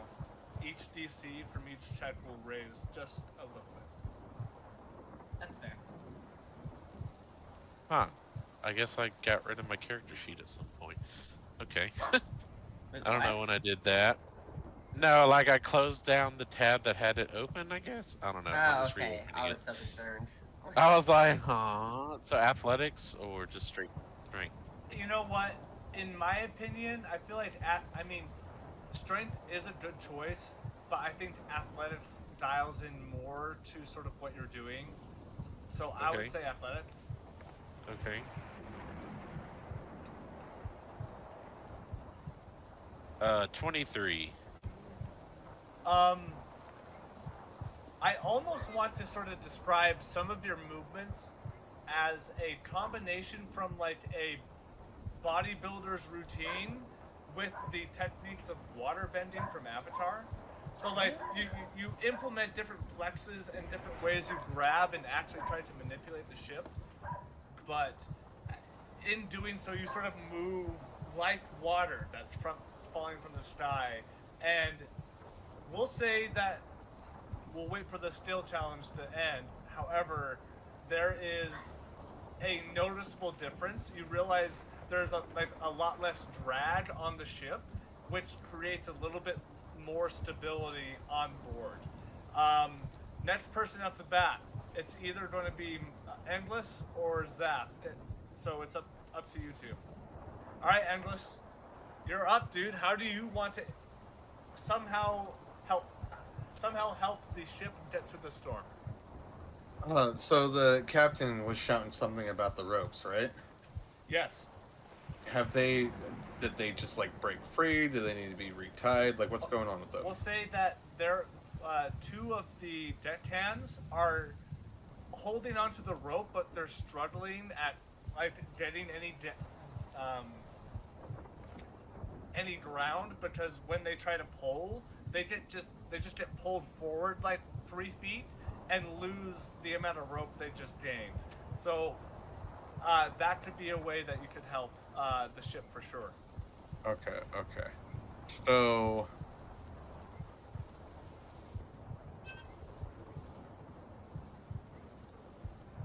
I am going to use conjure animals and conjure like at least like 4 more medium spiders.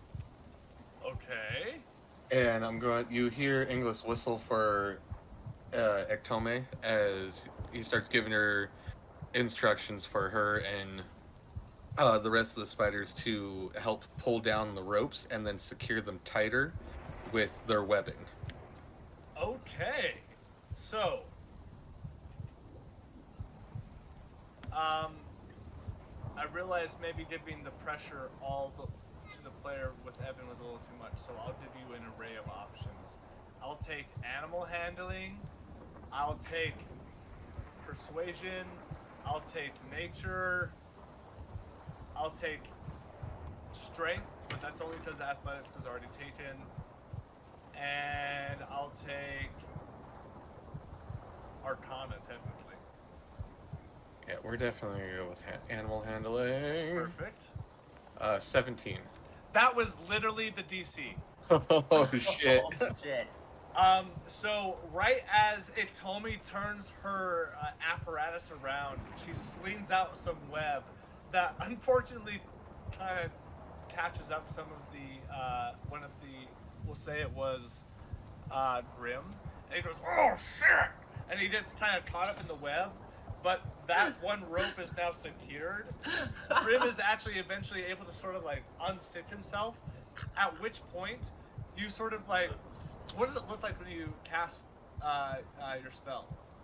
You see, like, Engless's like veins glow green as they kind of like start upwards and come down out through his body into the ground, and you start to see like shadow movements of spiders as they start to step out of their shadows into existence. Fuck yeah. And right as they do that, almost in unison, they all shoot their webs out, and they're able to compensate for the same amount of strength that Itomi is putting out. And these ropes are now definitely in combination with the dance that Throg is performing and your stabilization of the ropes. The ship at this point is nearly perfect and is not being impeded as much as it would be. Now, Zaphreal, this, although we've technically passed the skill check, upon your success of the roll, will determine the amount of speed, the amount of distance you're able to make through the storm itself. Even if you fail, you guys pass, but this is just for extra credit points. Okay. Zaphreal will send out like a mental distress signal to Noladrin. And as he comes to fly up onto the deck, Zaphreal will jump on to fly up to the crow's nest. Okay. Zaphreal is going to jump onto the crow's nest, shove his Stormbreaker into the sky, and cast resistance on himself to act as a lightning rod. Sure. Oh. Okay. Okay, that's slick. Okay, for this, I will take wisdom. No, you go after charisma. So, I'll go basic charisma, religion, arcana. That's it. That's all I can think of. I'm going to channel all of the power that's been given to me from Cord to take the heat of this storm for my friends, and in doing so, I ask for Cord's protection as I just prepare myself to bring in lightning onto myself. So I will go with a religion check. Okay. DC is 19. That is a 23. Hell yeah.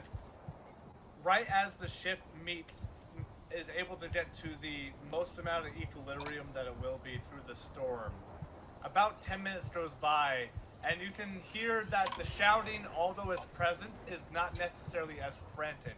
Things are getting under control.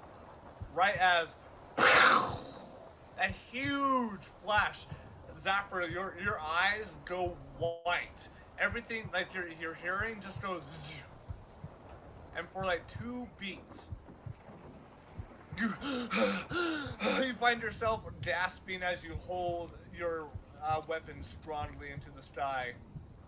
And we'll say you take 2 more additional strikes of lightning through the course of this trip in order to protect the ship that would have otherwise maybe been too much for just the lightning rod that was at the top of the crow's nest.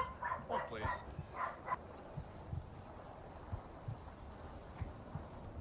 It's the you can feel the shout like shut. I hate my dog.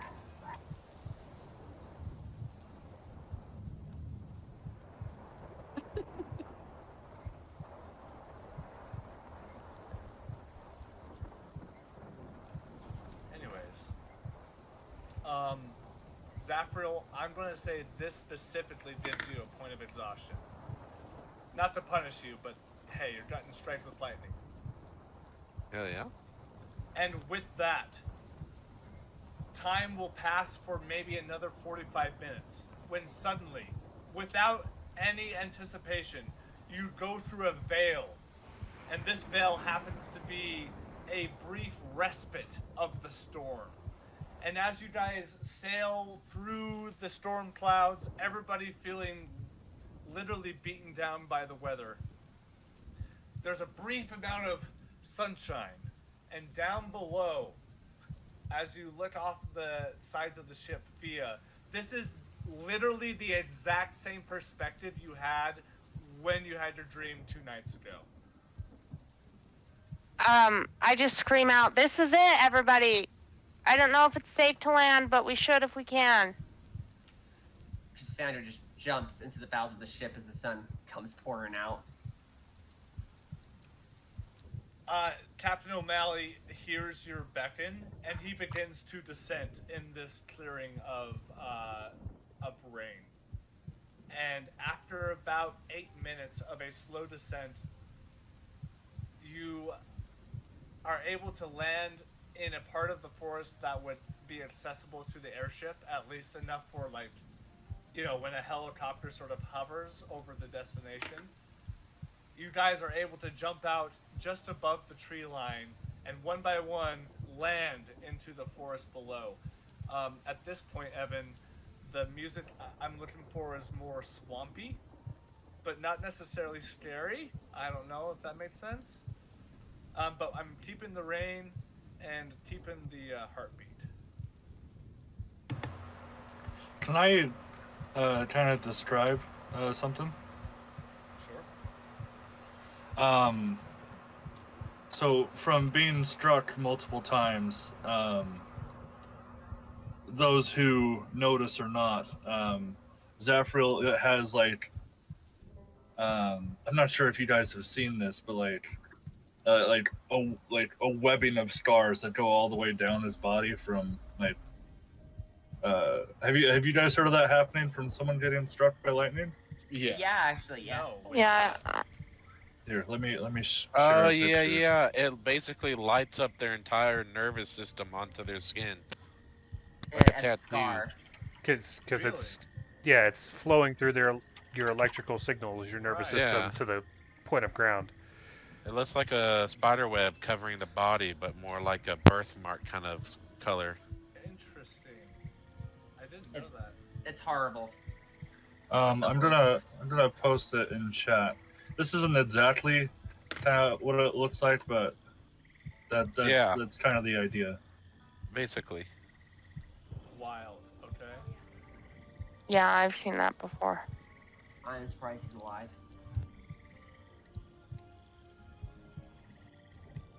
Anything to add to that, Zaphreal? I'd say like while it was happening, like his eyes and like his tattoos were like glowing with like supreme radiance, and it just looked like a beacon from the top of the crow's nest. But it's mostly died down by the time he got off. I will say, what's the name of your weapon again? Stormbreaker. Yeah, I'm gonna say Stormbreaker is glowing white with electrical energy. Hell yeah. As everyone lands into the area below, Endless, because you're really the only one person on the team that's familiar with this environment.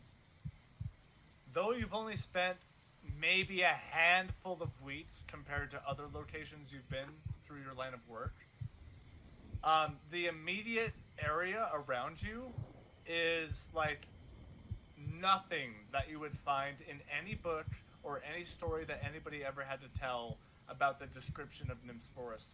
Around you, you see several hundreds of puddles that like dot the landscape, where there is no necessary straight through path that goes throughout this forest. There's, aside from the amount of water, the sort of wildlife reflects that. because of the presence of so much water, the sound of frogs in the environment is at a level that even you're not used to, even being sort of particular towards forest terrain. At this point, we're verging on swamp territory. You can only imagine, as you look deeper into the forest, that it gets much, much more wet. Angus kind of like looks around at the area and he mutters, "I have no memory of this place." You stupid. Wow. Okay.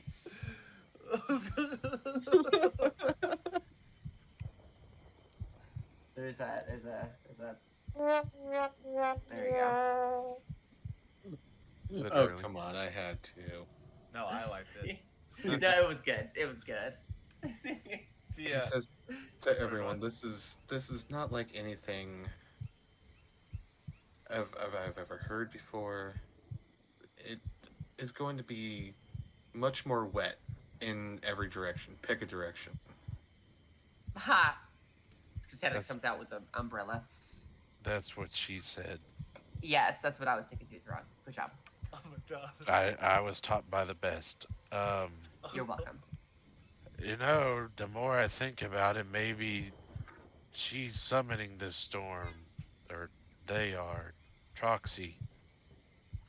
Oh. Just a thought. I thought about that too. And I don't know, does anyone know where we are? Like, are we on the edge of Nims? Because the overlook was between Nims Forest and Meadoff Peaks. So if we're in Nims Forest, we need to head towards the direction of Meadoff Peaks. For From clarity, the air. you're about 2 or 3 miles within the forest, and you're currently, if you were to travel in a slightly northwestern direction, you'd be running parallel with the Meadoff Peaks. And based off of the sensation you can feel and hear your inner ears, though you may have some distance to close, you seem like you're on the right path.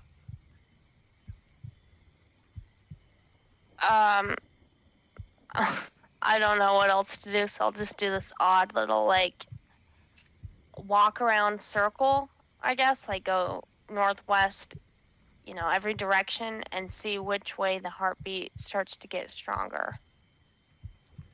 Okay, I need you to make another one of those spellcasting checks that I made you make earlier. So it's just your spellcasting modifier plus your proficiency bonus. Which would be 5 19? plus 19? Mm-hmm. Okay. Evan, if you wouldn't mind. Sure.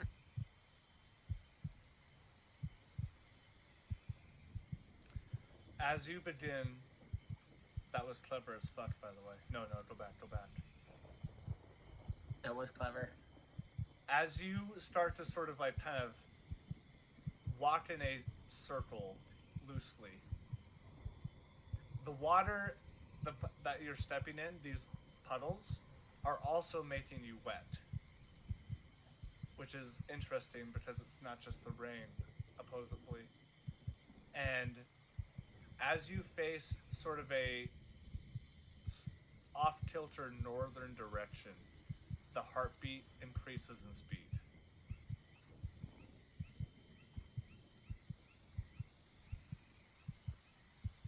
Okay, guys, I think this is the direction, and she doesn't necessarily, she's just gonna assume everybody's gonna follow her. She doesn't wait or look back. She just continues walking in that direction. Cassandra follows as she goes, if I'm putting two and two together, there was this one artificer I met who was trying to make this weird device that detects metal and it beeps faster the closer you get to it. Is that what you're basically like an organic version? Interesting. Fia, would you like me to keep a look in the skies for anything? I don't know what we're looking for, so it wouldn't hurt. You might as well. Very well. I'll hop on Knowledge and stay equal. I mean, I'm not going to advance ahead of the group. I'm just going to keep a bird's eye view. Okay. To be honest, Zaphreal, as helpful as that would be, Nim's Forest, although not as dense as Collinwood, this Collinsburg's Forest, this canopy is a little bit too imperceptible for a aerial view to be totally relevant. But I'll allow you to do that just to cover your bases. I'll still do it anyway. Okay. Can I add to that with Zaphreal and get a topic Tome and just crawl through the canopy with her? 100%, of course.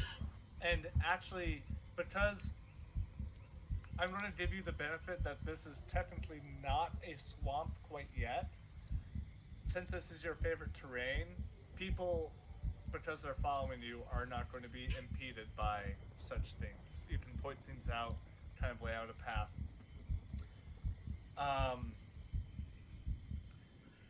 You guys begin to get about 30 to 40 minutes into your walkabout in these very, very wet woods. And it's at this point that, Fia, you begin to hear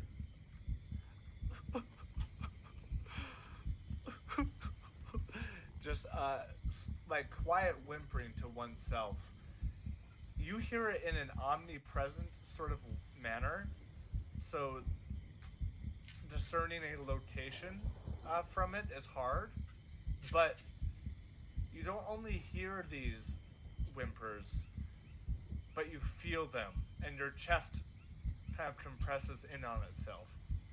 You feel intense emotions of confusion and abandonment before you're able to sort of like, hold on, this isn't me, as you continually go forward. I announced to the group, I think we're close. I'm having some sort of emotional connection now. Keep an eye out. Take the Raven Queen. And she's gonna summon a four-legged raven-like looking horse with fine steed. So it has like, it's a raven with 4 legs, but no wings. It's like a hippogriff from Harry Potter. Yeah, but just no wings, because it's basically Sure. a horse. Sure. And she's basically getting on that because of how dirty this forest is. Cool. Okay. So I know it's an omnipresent, so she can't zone in on the sound the same way as she did before, but either way, she's gonna like try and like almost like meditate on the crying and see if she can like either like see through the victim's eyes, whoever crying, and see like if she can find their way through them through that, or if she can somehow pinpoint it, you know, which direction it's coming from. Just like meditate on it, basically, see if she can figure out where it's coming from.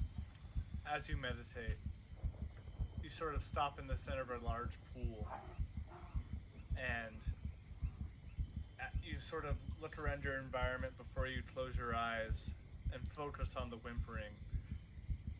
When suddenly you see a third-person perspective of a hunched-over form with fleshy toned skin holding itself as a cry, and around this person you see a torrent of water that creates a circular barrier with him originating from the center, going miles high before the vision stops, and the feeling of commitment now washes over you, and you begin to notice that as you pick up your pace again, you're unconsciously going a little bit faster, nearly breaking into a jog, but not quite. and the rest of the party has to like sort of compensate for the rate at which you're traveling. I'm gonna announce, keep an eye out for some sort of stream. I know it's wet, but any sort of like source of water. And I'm just gonna follow my instincts, I guess, and keep heading in the direction that I feel like I need to go to quickly. If anyone would like to participate in a perception check, now's the time. Sure. I would say Cassandra would, but she's kind of stressing over how dirty and annoying all the bugs are. Yeah. Also, I like to think that like your mount is straight up a horse, but there's so many feathers it literally looks like it belongs to like the Corvid family. You know what I mean? Yes. That'd be a 16 for English. Endless. Okay. Anybody else? 12 for I Mox. think I will, because I went flying up with the specific intent of doing so. Yeah. I'll give you advantage because of the aerial view you will have. 19. Okay. Did anyone else roll? I rolled a 9. Oh, poor Frog. 30-20. Okay, so Mhox, Zaphreal, and Endless. We'll start with Zaphreal. As you fly through the sky and you get this sort of word from Fia, it's not but a few minutes later that just in the distance, you can barely see it through the storm. Because at this point, being under the canopy protects the party to some degree from the rain, but you are literally in the thick of it. We're talking about like hurricane wind speeds here with rain that is pelting your skin in such a way that it almost steams, even with someone like you who is as close to the cord as you are. But you see a vertical water column just in the distance. It's hard to judge based off of the storm, but it's about a half-mile away. Excuse me, not Endless. Mhox. In the same way, you're able to sort of, because of how aware you are at all times, you're able to literally see the forest through the trees, and despite the weather conditions, you can tell that the closer you get going the current direction you are, you can feel the pickup of wind around your body. And Fia, you don't necessarily see this water column, but the feeling in your chest is becoming, instead of more empathetically felt, you are transitioning into literally feeling the hyper state that this heartbeat is in. If you wouldn't mind increasing the speed of this, Evan. Fia, you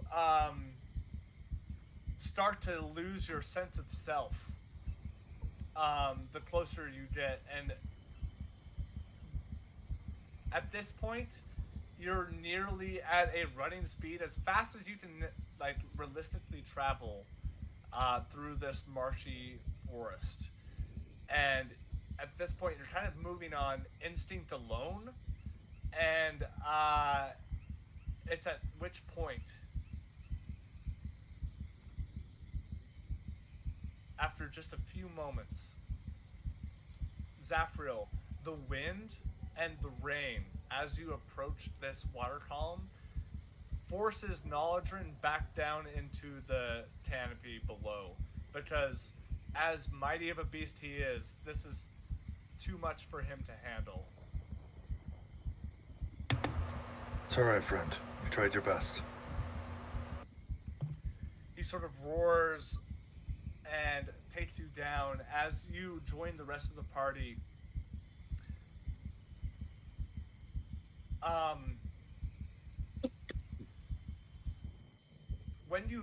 When everybody gets to a certain proximity, this feeling of panic that Fia is experiencing kind of spreads through the rest of the party as like an emotional contagion. And to whatever degree you would like to respond to this stress is totally fine. But I would like it to be clear that at this point, everybody in the party is feeling a level of pressure and confusion that is nearly compromising their ability to make rash decisions. You haven't lost yourselves, but the stakes are high right now as far as what you're feeling in your chest.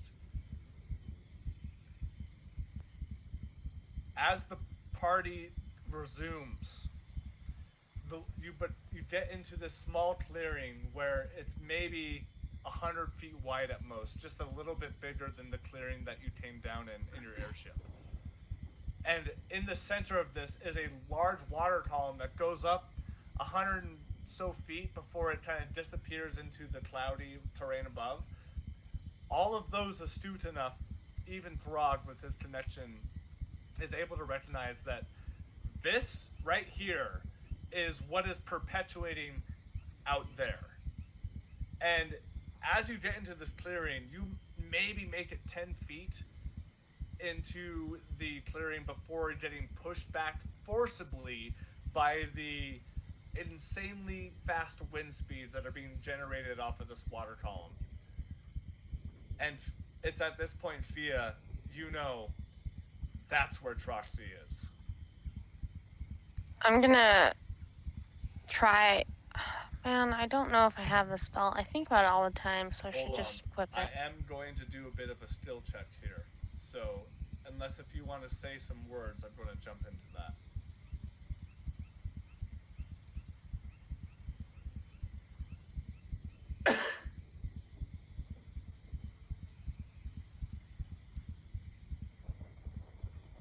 I guess I'm just gonna try screaming out hello to see if the person can hear me and if it like stops the storm at all or slows it down. When you say the phrase hello, it reverberates with a frequency that has never left your mouth before. And as it echoes throughout the space, you see the grass, the tall grass that has grown in this clearing, blows out away from you as it travels throughout the space. And for a moment, the water column sort of stops in place before you just hear, "Ah!" and it just resumes back up. So, at this point, we're going to do a skill challenge. Since there's 1, 2, 3, 4, 5, 6 people, we need 4 successes out of 6 attempts. If you fail, that's gonna suck, but let's not let that happen. So, everybody has to, this is how it's gonna go. The DC is going to stay the same every 2. So after the first 2, the DC will raise for the next 2. After those 2, the DC will raise for the last 2. So, Okay. you can use whatever ability check you want, or spell, or whatever. I just need you to tell me how it makes sense of how you're going to somehow find resolve in this situation. And I think it will be easiest just to go in Discord order. Can you describe the scene? So, you're in about 100-foot wide diameter clearing right now. There is tall grass that grows about 3 feet high, but it's blowing dramatically throughout the wind gusts that are being made within the space. 50 feet or so away, in the middle of this clearing, is a water column that you can only guess is about 15 or so feet wide in diameter, shooting up into the clouds and eventually disappearing. Outside of that, there might be some large rocks or boulders throughout the space, but it's relatively clear, and that's about what you're dealing with. And Cursebringer Mhox is on the first to act. All right, DM. What I would like to do is I would like to take Fia with me as I use Aether Walk It doesn't traditionally allow me to take other people, but could I use a fate point to do so? Describe to me what Aetherial Walk does. I step into the ethereal plane for up to 4 rounds. So essentially to avoid all the wind and stuff and just get to where they're at inside the water, like the epicenter, just walking through the ethereal plane to them. I love that. And I will absolutely accept the use of a fate point there. That's perfect. Describe to us what it looks like as you cast a spell, and we'll say, I mean, until the end of the skill challenge, we'll see how it goes. But it affects the way that you two are able to travel in the space. So Mox is gonna look over to Fia. I don't know if this will work because I've never taken someone else with me, but at least get you closer to them. As he kind of like reaches out his hand, and then with his other one, he kind of like reaches out in front of him. And to everybody else, it doesn't look like anything, but as soon as he grabs Fia's hand, she sees that there's like this spectral line in the air, and he grabs it and rips open like a doorway, and then they step into it. Cool. While in this realm, Fia, just for fun, everything is kind of negative. Yeah, like ghostly, where like it's kind of like got the smoke effect coming off of it. Cool. So, as far as an ability check goes, I was gonna go Arcana unless something else made sense. that's perfect. Yeah, no, that works just fine for me. It's 18. Oh, that passes. First success, everybody. As you tear open a dimensional rift and use Fia in conjunction, inside of yourself, there's this bead of energy that floats, that bursts like a grape in your sternum, and quickly, like wildfire, spreads throughout your body as you use your fate point to at this moment in time, bring somebody with you. And that'll move us on to the next person in the round, which is going to be Cassandra, with Fia on deck. Cassandra's gonna use her vampire eyes to and ears to try to perceive where the crying is coming from.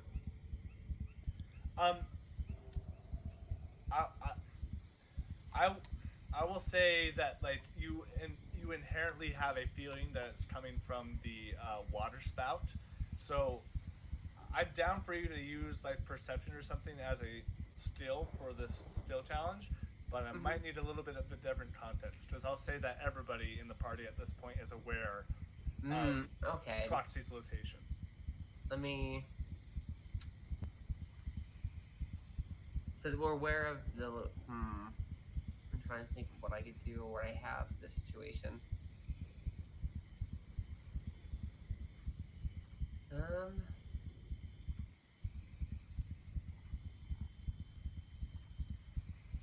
don't know what I should do. Anything helps, even if it's simple. So we know her general location, but we're trying to find exactly where, right? So Troxy, or the newest form of Troxy, is in the epicenter of this water spout, which seems to be roughly in the center of this clearing, about 50 feet away. Oh, we're trying to get through it. Okay, that's right. Exactly.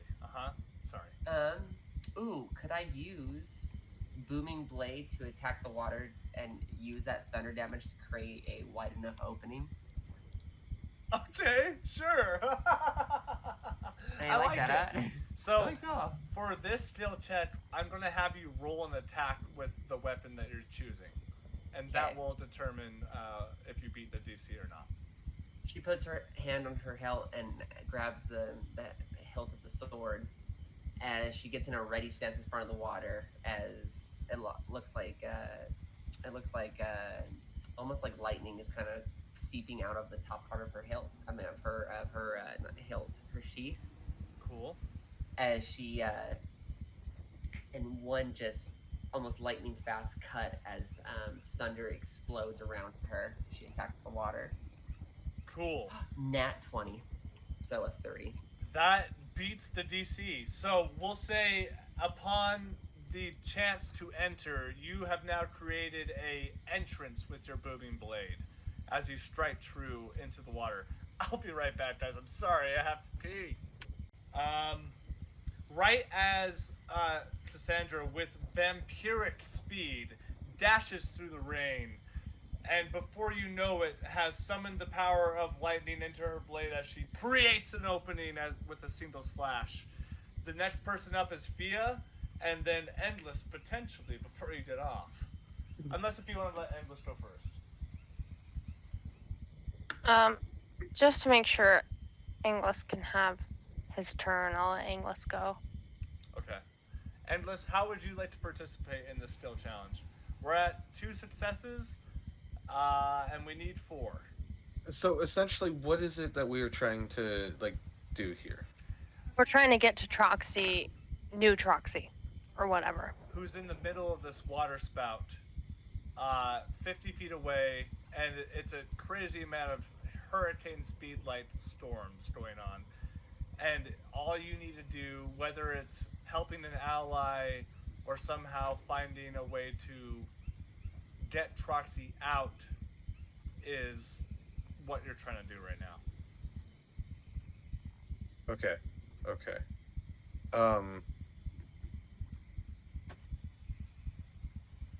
So Angus is gonna do this.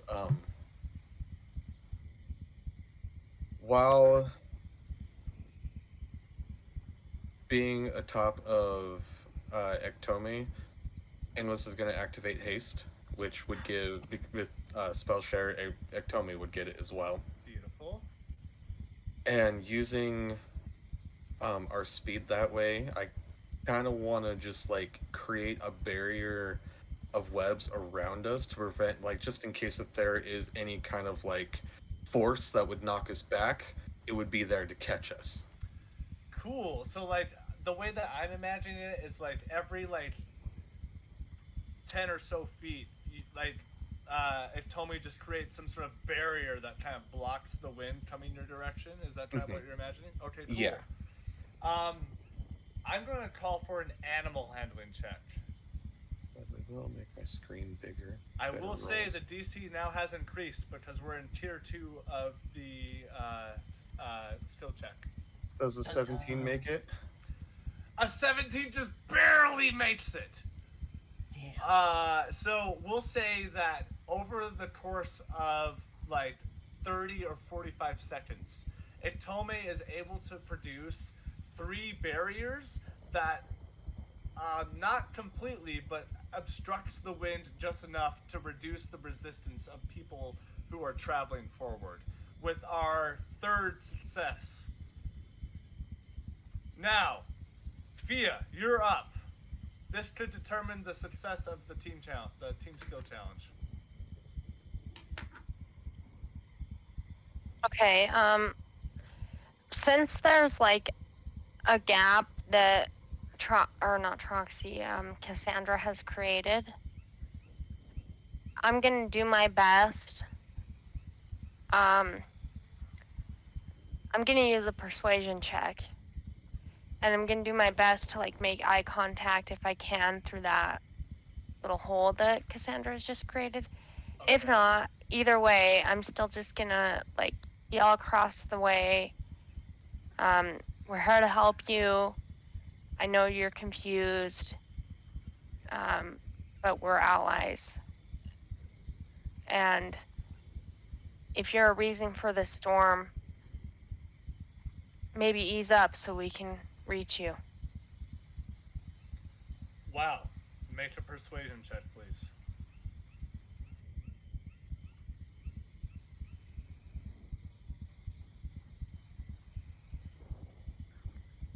I'm bad at math, but it's 18 plus 11 and it's loading. 18 plus 11 is 29. 29. Mhm. Yeah, that passes. With your 4th and final success, Fia, as you yell out with all that you have to spare. You break through the wind, and you break through the wind and the sounds of rushing water. As this person, as they look up from their knees and make eye contact with you, you can see what seems to be the form of a human with long black hair that goes down to just about above the eyebrow that swifts to the side. Look up at you, and with the bangs that hide most of the stubs, you can see budding antlers that are about 1.5 inches big. This seems to be an older teenage boy as he looks up, and as he meets eye contact with you, he just continues to cry, but now it's more in like a sigh of relief as the storm continues, but the water column now drops, nearly soaking everybody who got close enough in that moment. And the heartbeat can stop. Well, it's already stopped. It can stop. The sound of the storm still percolates, but has calmed considerably. And as you approach,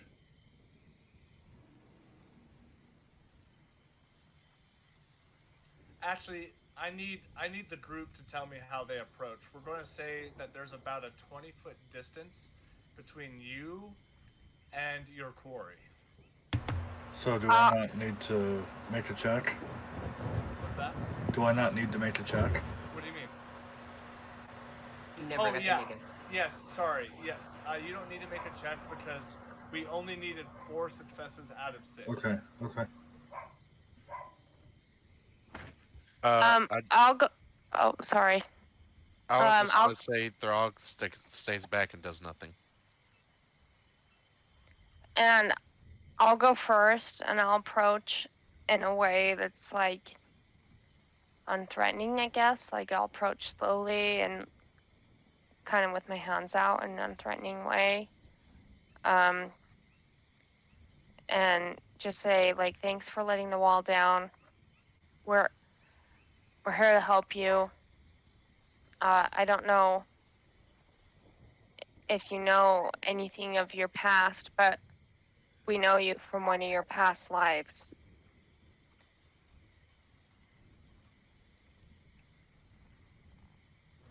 I need to hear what everybody else does before I respond. Mox is gonna step out behind Fia because they were using the Aether Walk. So basically, like, he's not gonna say anything, but he's just gonna kind of step out of the rift and then close it, and then just stand there waiting, kind of just taking Fia's lead. Okay, Zaphreal? Yeah.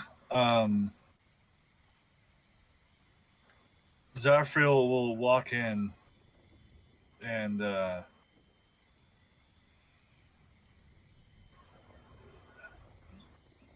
is stammered for words. He'll kneel towards the being and just lay a very gingerly placed hand on its shoulder. Actually, before you can even move 2 or 3 feet closer to the individual, you just hear him go, "Ah!" And he raises his hand out, and the immense amount of storm increases just for a moment to just push you back the amount of feet you move forward.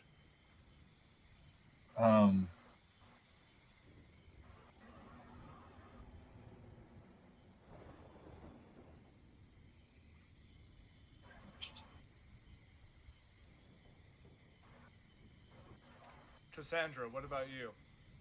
Cassandra's gonna stand next to Throg, dripping wet, going, now I need a bath. Oh my god, Cassandra, you're the worst. Zaphreal, as you are taken back, not sure how to internalize that response, as Fia gets closer, the more calm this individual begins to sort of feel. And Fia, you get nearly within touching contact. And he just looks up to you. My name's Quentin, and I'm so glad to see you. I don't know where. He begins to trail off into stammering and cries, as he just looks just like the saddest puppy you've ever seen, looking up towards you. I just hesitantly pull him into a hug. I don't know if that's. I do it very like slowly to like not trigger him or anything, but I feel like that's what he needs. Right as you go for the hug, there is a twitch of that of like a cornered animal. But the touch is familiar, and he just embraces you, and he says, I don't know who you are, but this is what I needed. And he just begins to like cry unabashedly, just tears falling from his face. And for a moment, the storm picks up, but the longer your embrace is held and the tighter that you squeeze, the storm slowly starts to subside. And after about a minute and a half or so of just standing there, everyone's sopping wet, but the clouds are now revealing a lot of the blues and the natural rays that are being forcibly sent out by the sun. Cassandra runs underneath a tree, screaming. We'll say it's overcast enough for Cassandra to be fine. I'm gonna like grab Quentin's face and have him look at me and say, you don't have to talk about it now, but I want to know what happened and what brought you here and if you're okay. He just looks at you. He kind of pulls away, still embracing you with his arms. Looks at you, just maybe an inch away from your face. His tears stop. And suddenly, a wave of security begins to wash over him. And he seems confused as this is happening.